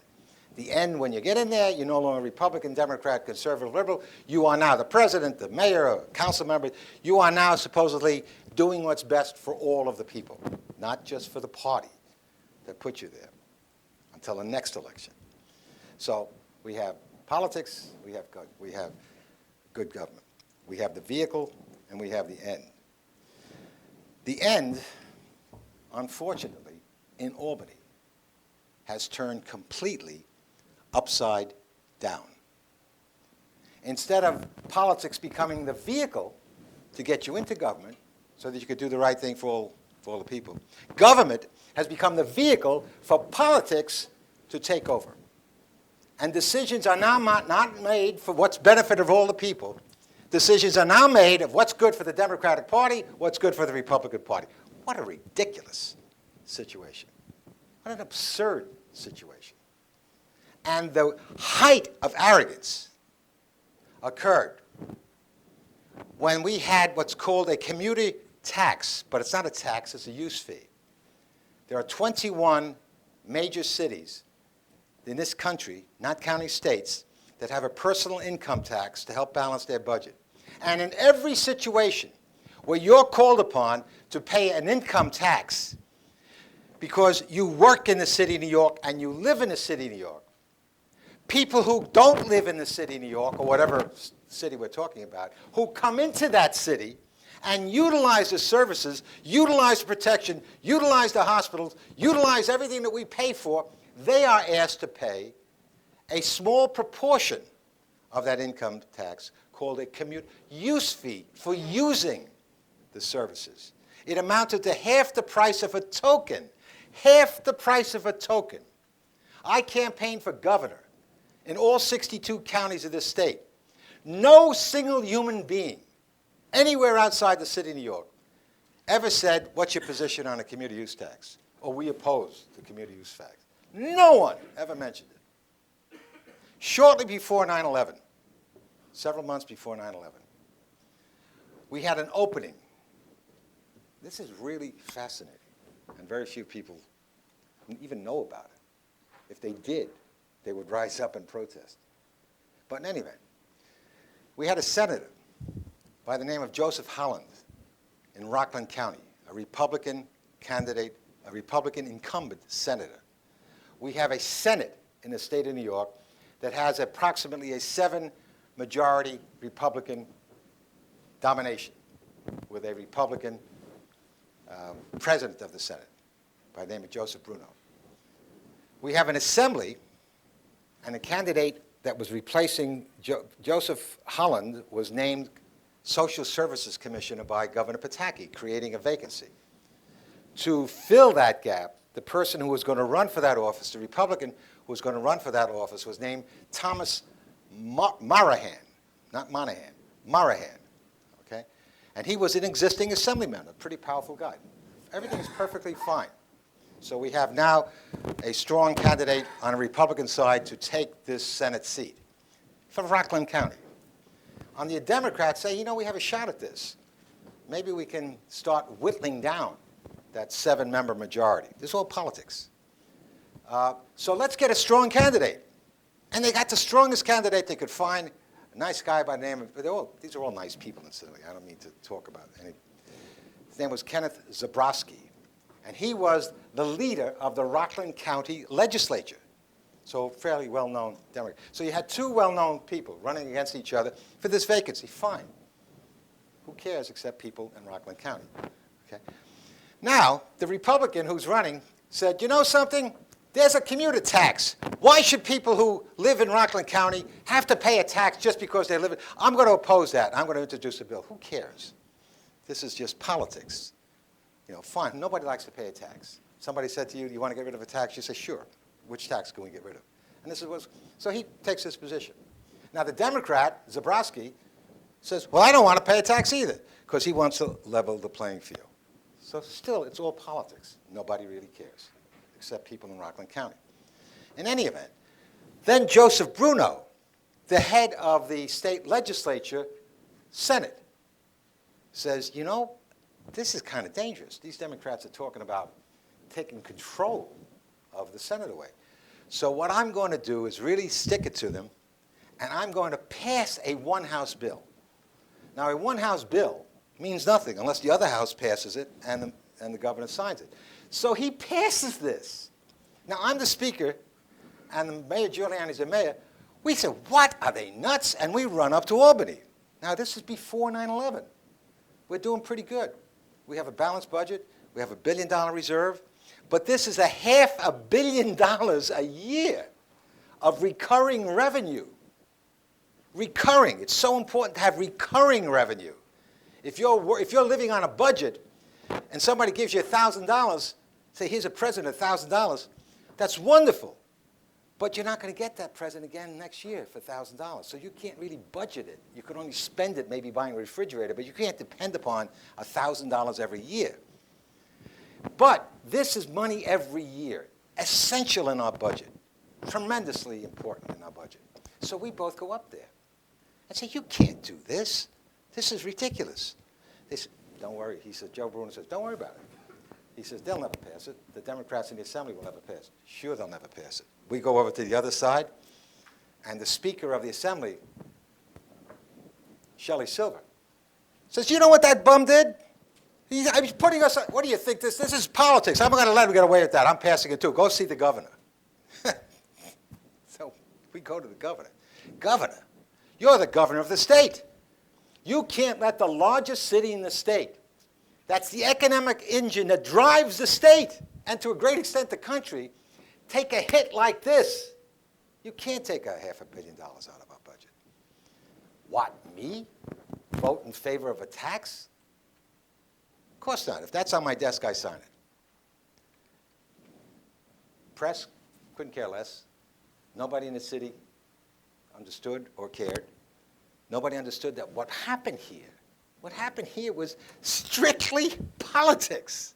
Had nothing to do with what's good for the people of the city of New York, or really, for that matter, of the state. Right. Governor signs it. Now we go to our great lawyers. Say, how could you do this? There's 3 branches of government, don't forget. The state has just violated our home rule. And Richard says, you're absolutely right. They have no right to do this. And Gary Altman, who's another great lawyer, says, you're absolutely right. So we marshal all our legal forces, Giuliani, the mayor's side, and the council side. We are together on this, although we're a part of many other things, but we're together on this. And we go into court, confident that they couldn't possibly allow this to happen to our great city. After all, we have home rule. And this Court of Appeals, the highest court in the state, says home rule is whatever the state says it is. They could do anything they want. And right after that, to show you how bad politics is and why we have to change it, right after that, the greatest and most terrible single horror that ever occurred was visited upon this great city. 3,000 people in one fell swoop died. 100,000 jobs in just 2 buildings disappeared. Another several 100,000 jobs around those buildings disappeared.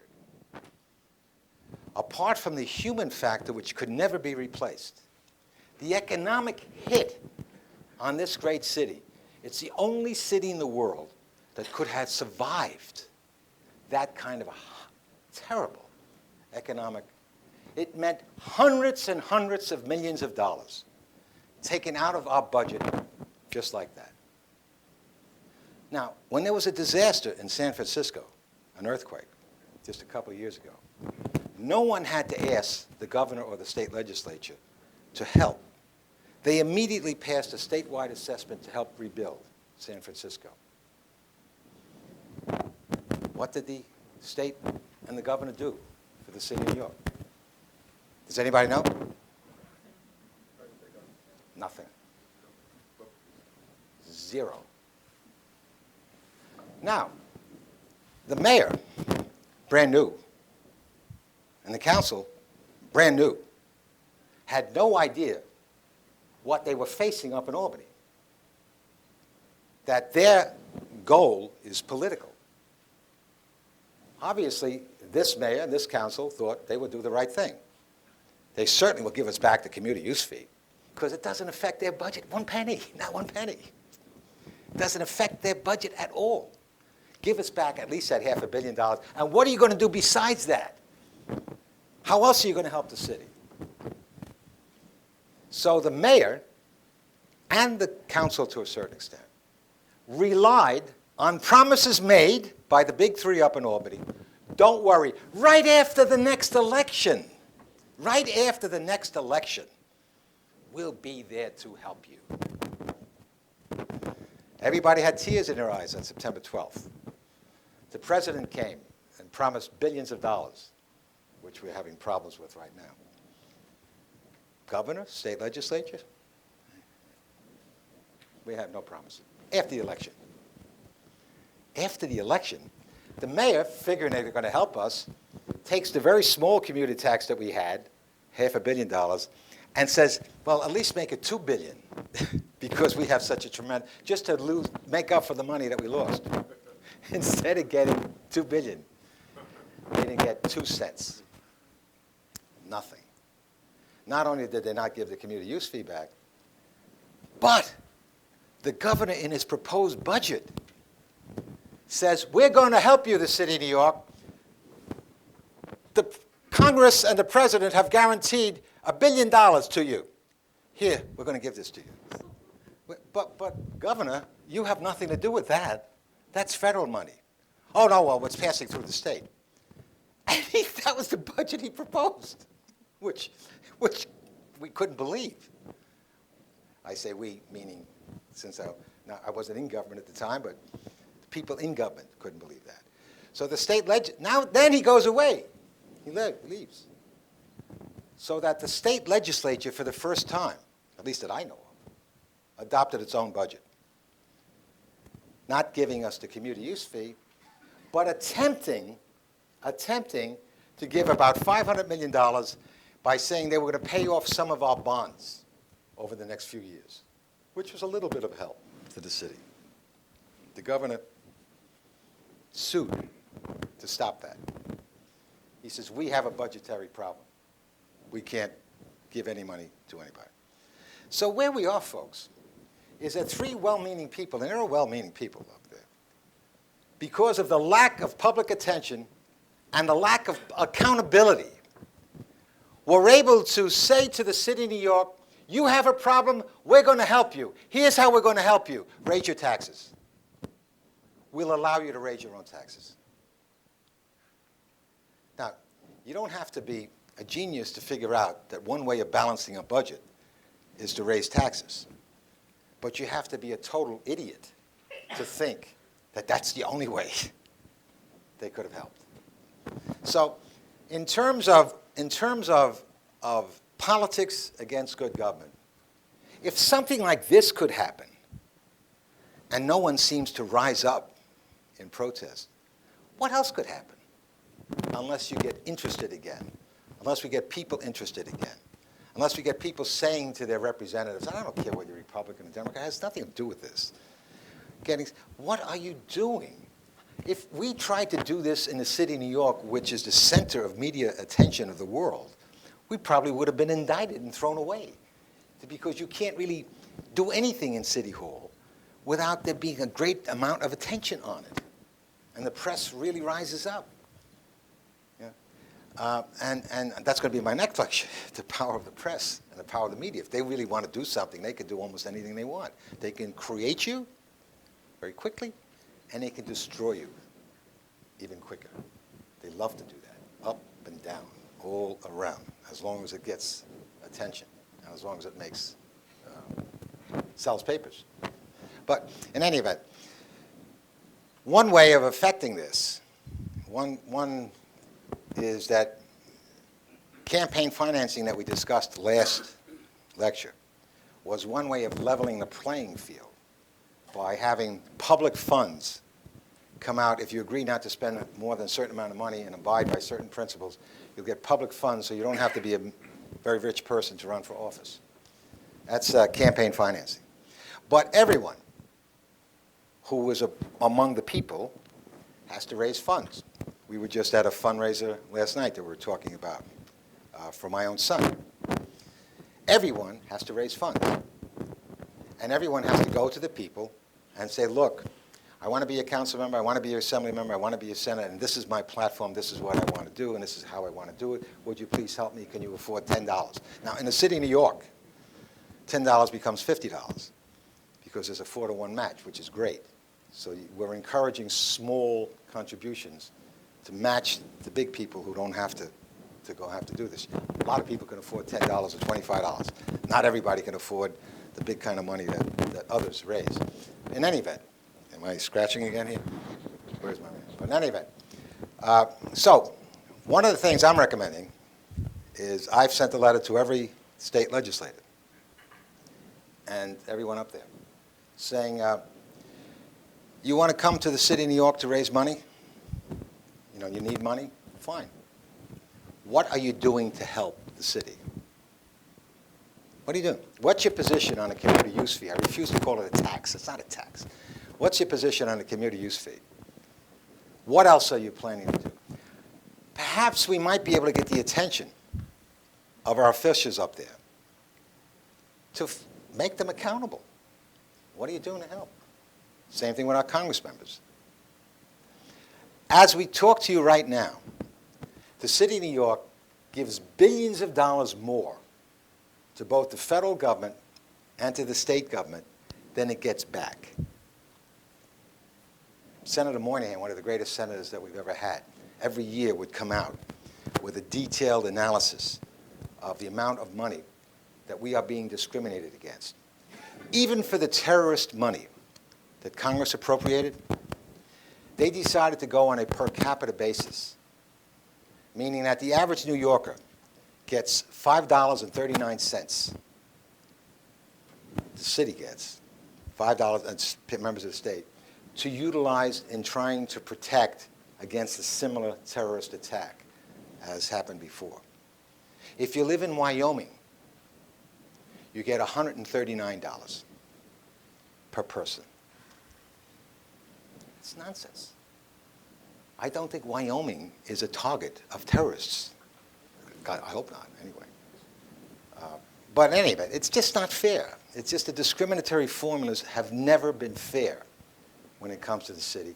And we've got to get more. If all of our Congress members were united in one situation, if all of our assembly members and senators, if they live and work in this, if they are elected from the city of New York, if they forgot their party politics and stood together, then they'd have to give us back the community use fee. And they would have to start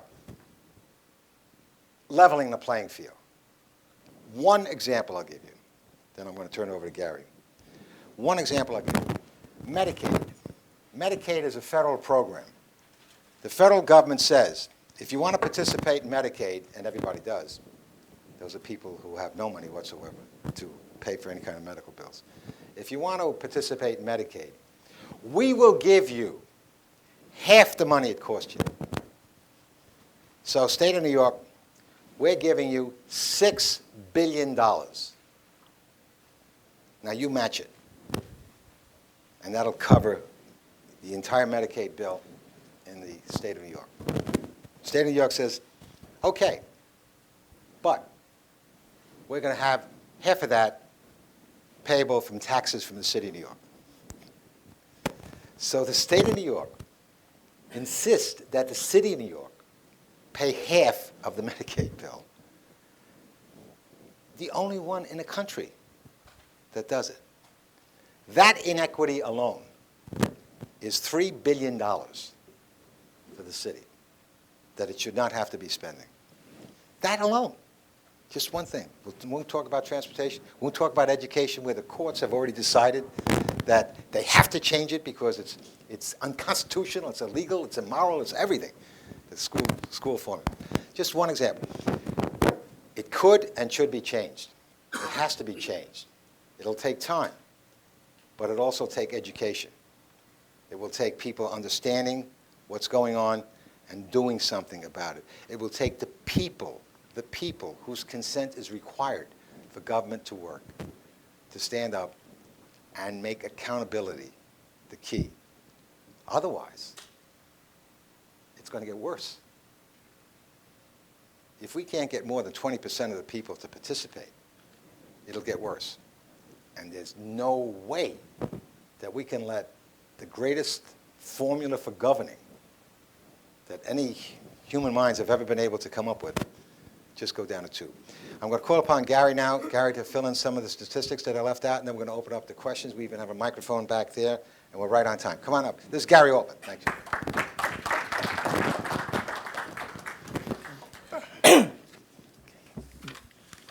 When the excuse me, when the governor signed the commuter tax, he put out a press release, as he does on most bills, and in this case, he was very proud to say how by eliminating the tax, we're returning millions of dollars to hardworking New Yorkers. He didn't mention the hundreds of millions of dollars that New York City was going to lose. The assemblyman from the Democrats in Nassau County, Tom DiNapoli, he said people who travel into New York City deserve a break from this onerous tax. Again, he didn't take into account, if you want to work in New York City, obviously the wages that are earned in New York City are much greater than those earned elsewhere. If you want to stay in Rockland, you can stay in Rockland and earn maybe $45,000 compared to $80,000 or whatever that amount is. But the tax that we charge for the commuter tax was not raised since 1976, and it was 0.45 of 1%. So someone who earned way above the average and earned $100,000 paid a commuter tax of $450. So as Peter said, it was well under the cost of a token. Someone earning $70,000, $80,000 was paying $300 a year in a commuter tax. It surely wasn't enough for them to say, oh, this onerous burden. Yesterday, Westchester announced that they're proposing, I believe, a 10% tax increase in their real property tax to balance their budget. Now, if you know anyone who lives in Westchester, their taxes are $6,000, $8,000, $15,000 a year on average. $1,500 increase, they didn't think twice. Last year, Nassau County recommended a 33% real estate property tax increase. Ultimately, it didn't happen, but that's fine there. But to say that they're spending their money in New York by going to the theater, buying lunch, whatever, it's not the case because, as Peter said, we provide hospital service. EMS comes when you call. Our libraries, the library by City Hall is packed with people who live in the suburbs, who live in the city. You work here, you can use our libraries, our sanitation, our police. This is a place they want to work, and we're the ones being penalized. What they forgot was that once they did away with the tax for Nassau, Rockland, Westchester, and the surrounding counties, what about New Jersey and Connecticut? So when the case went up to the Court of Appeals, and the Court of Appeals said that we didn't need a home rule, I'd like to get into that in 1 minute, you don't need a home rule. They also said, but New York City violated the U.S. Constitution because they separated out a class. You can't treat New Jersey and Connecticut differently from how you're treating the residents of New York State. So by the way, you're now going to lose another $115 million. So it wasn't just the savings of these individual people in the hundreds for the most part. It was that we lost another $115 million from those out of state, which we then had to refund because it was a retroactive. When the court decided a year later, it was retroactive to when we enacted the original tax. So again, the city was losing, and Albany could have said, hey, by the way, we'll give a tax credit for how much you pay to the city. Take it off your state taxes. We'll increase the credit. No, instead, we're just going to eliminate the tax. The question came up about what exactly is a home rule? A home rule, and this has been going on since the early 1800s, that the cities in the state have tried to get more power away from Albany. This idea of properties, affairs, and government goes back to the 1820s. By the late 1800s and early 1900s, it was required that before the state acted in certain areas, they had to get a majority vote of the city council if we had the mayor's approval, and if we didn't have the mayor's approval on an item, we had to get a 2/3 vote. But they had to come to us. Here, they of course did not come to us to ask us for a home rule, yet if I give you some of the examples of where they do come to us, you'll see that if a widow has lost her property because she's failed to pay taxes for 2-3 years, and we're about to auction off that property, and now a bill is proposed to say, let's help this widow or anyone had some bad luck. Before your property is auctioned off, we'll let you pay your taxes back $2,000, $1,800, $3,000, and you can buy back your property. Albany won't let us pass that law without a home rule.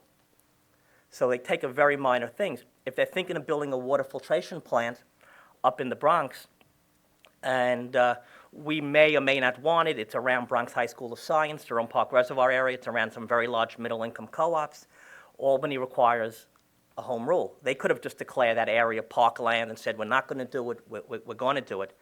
But then when it comes to something that's $500 million, as Peter said, all of a sudden the home rule is not needed. But this fight between Albany and the city, and maybe perhaps other cities, has been going on for a long time, and courts have often ruled against the city. Years ago, they ruled that in one case, that the sewers of New York City were not in the jurisdiction of New York City. They really were a state mandate. They ruled that transit workers were not in our jurisdiction. So they find many areas where they make these decisions, what and what is not in our jurisdiction. But the simple process of getting a home rule is, there's a form, it's one-sided, it takes about 10 words, you just take the bill, you fill in a title of the bill, and after the council passes it, the city clerk, just puts a stamp on it, and we send it up to Albany. And that's the entire process for a home rule. And generally, if we talk about taxes, even when we give a home rule, Albany generally does not raise taxes. What they often do with a home rule is they will give us the authorizing legislation to raise taxes because they don't want to be on record as actually raising the taxes. But once they give us that authorizing legislation to raise tax, by its very nature, it also gives us the opportunity when we want to lower those taxes. This is another example where we weren't given that opportunity to make that decision. It was taken away from us. Because the only two areas that the city of New York can act on without Albany's approval in the area of taxation are real property taxes and the commercial rent tax, which is a tax that's the right to rent property in New York City you were taxed on. And over a period of his 15 years as Speaker, Peter kept moving to eliminate this commercial tax. For the right to work in the city and have a business, why should I pay tax on my rent? And over time, we eliminated throughout the 4 boroughs, we eliminated in most of Manhattan. We kept raising the amount of rent you can earn because these were taxes that we had the ability over, and those are taxes that we generally did not need Albany's approval, but for 10 years we did not, until after 9/11 in the new council, we never raise property taxes, and we actually lowered the commercial rent tax. Thank you very much, Gary. And I couldn't have a pleasure of Judge Weinberg, who has to leave. Judge, would you like to make a few comments here? Of course, I'm speaking in my unofficial capacity as a former general counsel. Absolutely. And I'm a criminal court judge, Peter, not a civil court. Oh, that's correct. I forgot about that. But if you want to get me promoted to state Supreme Court, I will take that. That I like. Okay, Dean Altman, Mr. Speaker. Let me make a couple of points. Number one, the municipal home rule law doctrine says in simple terms, if it's a matter of local concern, the power should rest with the city. If it's primarily a matter of state concern, the power should rest with the state. And as the Speaker and as Gary correctly pointed out, it is what they say it is. So some person called a home rule counsel up in Albany who works for the majority leader of the state senate or the Speaker of the Assembly decides whether or not you need a home rule. And it's arbitrary, it's capricious, and it's not really consistent at all if you look at the patterns. So for example, when the commuter tax was first created And over many years, when it was reestablished, periodically, there was always a home rule message required. So in the legal briefs that Mike Hess, who is Rudy Giuliani's corporation counsel, and I wrote together as co-plaintiffs for the mayor and for the speaker, we made it very clear. How come you needed a home rule message to create the tax? How come you needed a home rule message time after time to reestablish this tax? But when you wanted to bag it, to destroy it, to rescind it, all of a sudden you didn't need a home rule message. It's both intellectually and legally inconsistent. Another example, by the way. But they said no. But they said no. Proving that sometimes. Richard always said, well, they're wrong. Well, they're wrong. That's right. But I'm not on the Court of Appeals here. All right. Another example, by the way, of home rule is on the Staten Island secession case. The Court of Appeals made it very, very clear that if Staten Island was going to attempt to secede from the city of New York, you could not do that unless you had a home rule message from the city council and from the mayor. The reason they were happy to do that is because they were able to duck a dangerous political problem by putting that on Peter Vallone's shoulders, because he was the one who was blocking the Staten Island secession. Now, if Peter didn't have the intellectual and the moral and political courage to do the right thing, which he'd have today, without any doubt at all, is Staten Island would secede, which doesn't mean very much in terms of the economic or political viability of the city, but also means that Manhattan could leave the rest of the city. And it does matter if Manhattan leaves, because Manhattan is the economic base of the city of New York. So if Peter didn't have the courage to do the right thing and say, no, you need a home rule, and we litigated that, and we forced that, and we won that, you would have no city of New York today. The city of New York would be a historical footnote.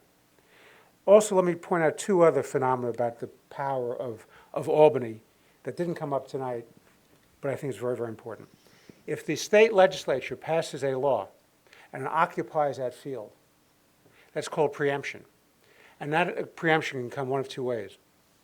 One, either by express preemption, where they specifically say in the legislation, we hereby preempt this area, and the city and local governments cannot regulate that. Or it can be by implied preemption, which means they have so occupied the area that any local regulation will create a hodgepodge of legislative enactment, and therefore you can't do it. So if the state government wants to take New York City and control New York City's destiny, they pass a state law, and they either have express or implied preemption, and the city of New York is, again, precluded from legislating on its own destiny.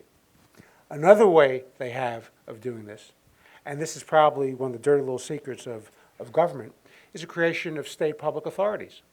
State public authorities, which are either under the control of the city elected officials, are not in the budget of the city of New York, that don't go to the larger public policy concerns of the city of New York.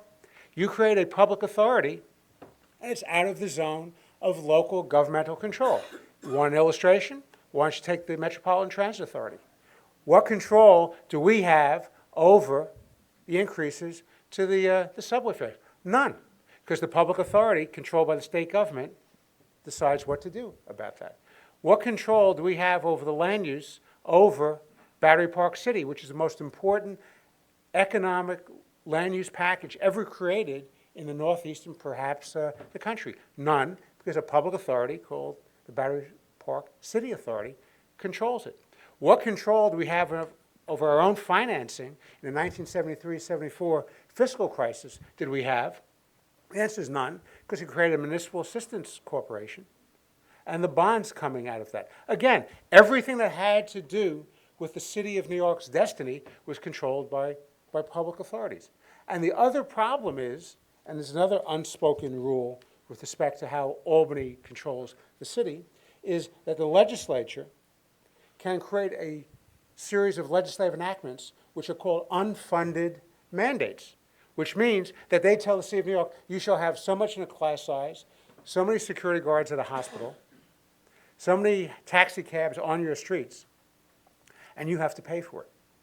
It's an unfunded mandate. So in all those ways, directly or indirectly, they control our destiny, and we're the economic engine.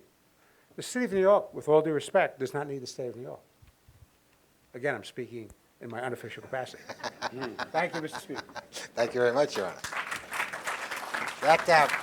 Now, questions, but just before we say that, that is another topic, secession. that we are going to seriously consider as we go down the road. Just identify yourself for the record, please. Speaker Vallone, I'm Michael Myers, the Executive Director of the New York Civil Rights Coalition. How are you, Michael? Excuse my code. It's okay. But the theme of your talk tonight was the consent of the people, the consent of the governed. But yet still, politicians sometimes don't get the sentiment of the people. They become arrogant in office, and they think they themselves to be indispensable. For example, Mayor Giuliani, 9/11, thought he was indispensable and wanted to extend his term in office. The people, through the newspapers, through media, through telephone calls, through the candidates who were running for mayor, said, no, get out. The people, you say Ron Lauder, forget his billions and forget Bloomberg's billions, because Bloomberg's billions couldn't change the city charter in terms of nonpartisan elections.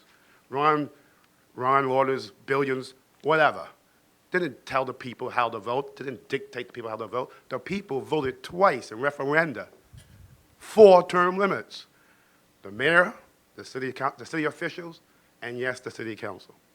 Yet still, even after the people voted twice in referenda for term limits, the city council, which you led, had a tin air and said, oh, no, no, no, no. The people didn't know what they were voting for. Oh, no, no, no, no. That's not what the people meant.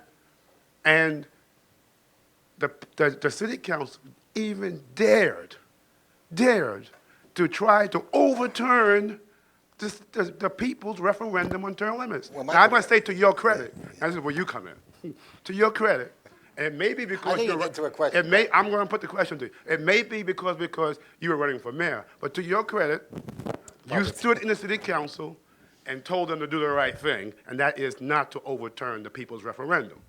But my point is, isn't everything politics? I mean, you talk about a court decision.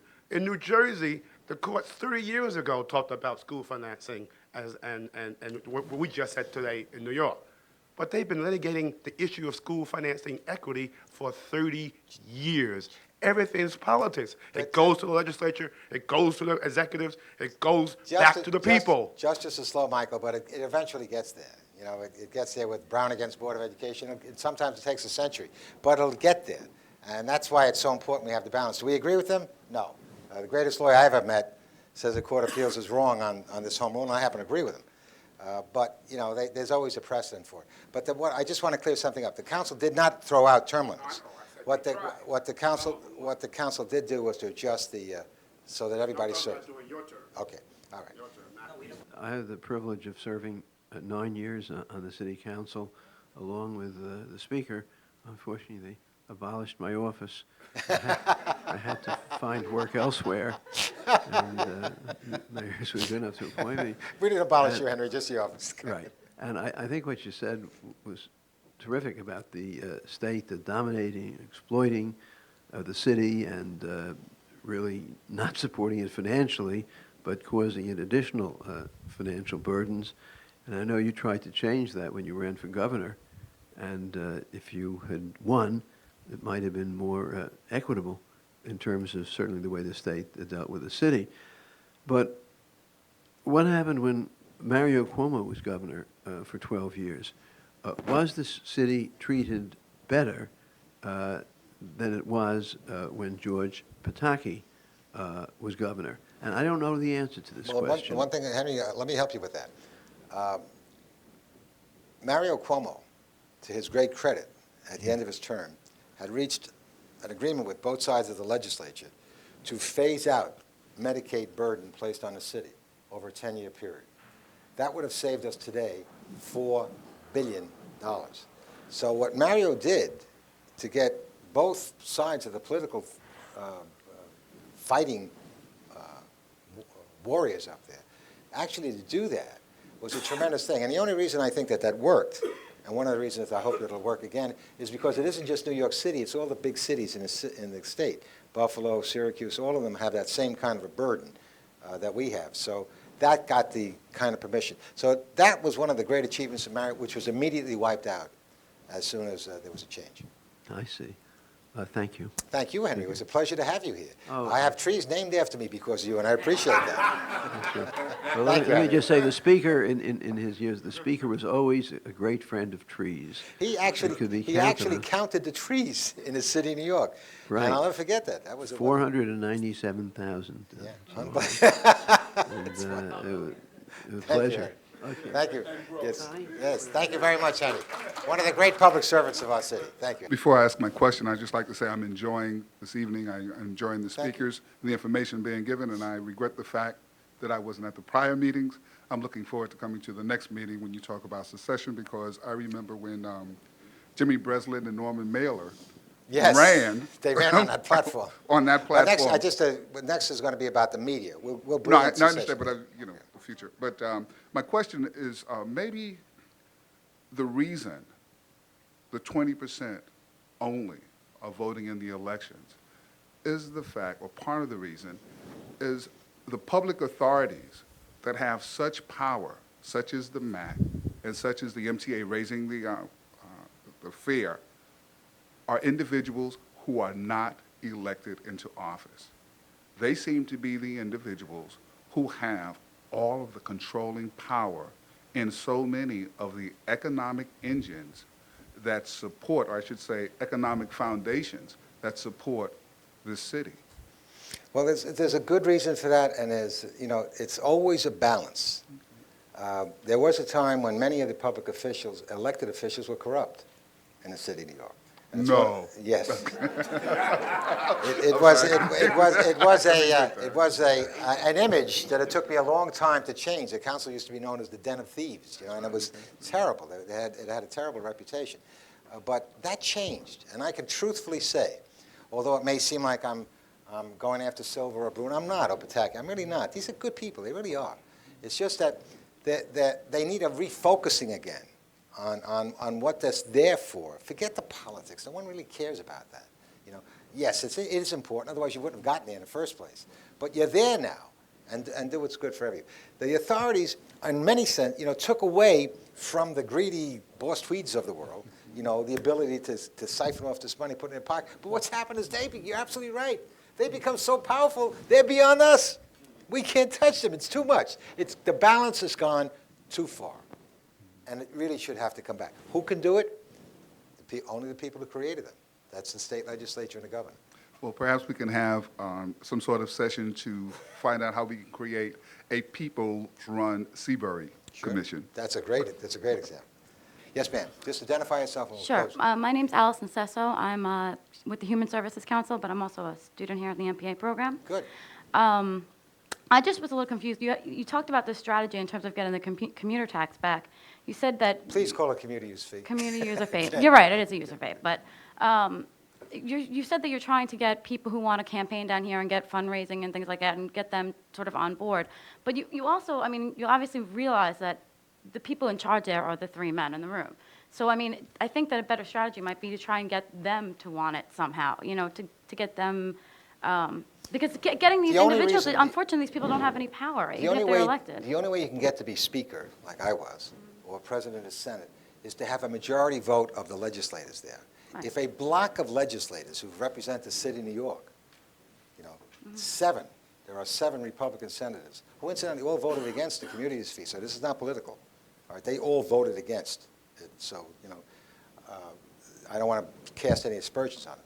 But if those 7 would say, not only are we going to vote against this, but we want to put a bill in, and we want to pass this bill. And if the Democrats on the other side of the assembly went to the speaker and said, we want to pass this thing, their leadership depends on their votes. And I think that's the only way to do it. And incidentally, they come to the city of New York and raise a lot of money, too, the big 3. Right. I think, Stan, that's it. Thank you very, very much. I appreciate it. It was a great idea. Let me just make one comment in response to this young lady's question. To get the 3 individuals in Albany to pay more attention to what they do in the closed room is we have to change the percentage of New Yorkers who vote. They're sensitive to the fact that there's a block of voters who are here and who will not look favorably on closed room decisions that penalize us. They will change their voting pattern. We had a program here yesterday. There's over 1.6 million New Yorkers who are eligible to vote who don't vote. They're not registered, they don't vote. We need to change that. I just want to remind everybody that the next installment of this series will be the 17th of February in 2004. So I hope you can put that on your calendar. You'll get another invitation from us. And I look forward to seeing you next year. Peter, thank you.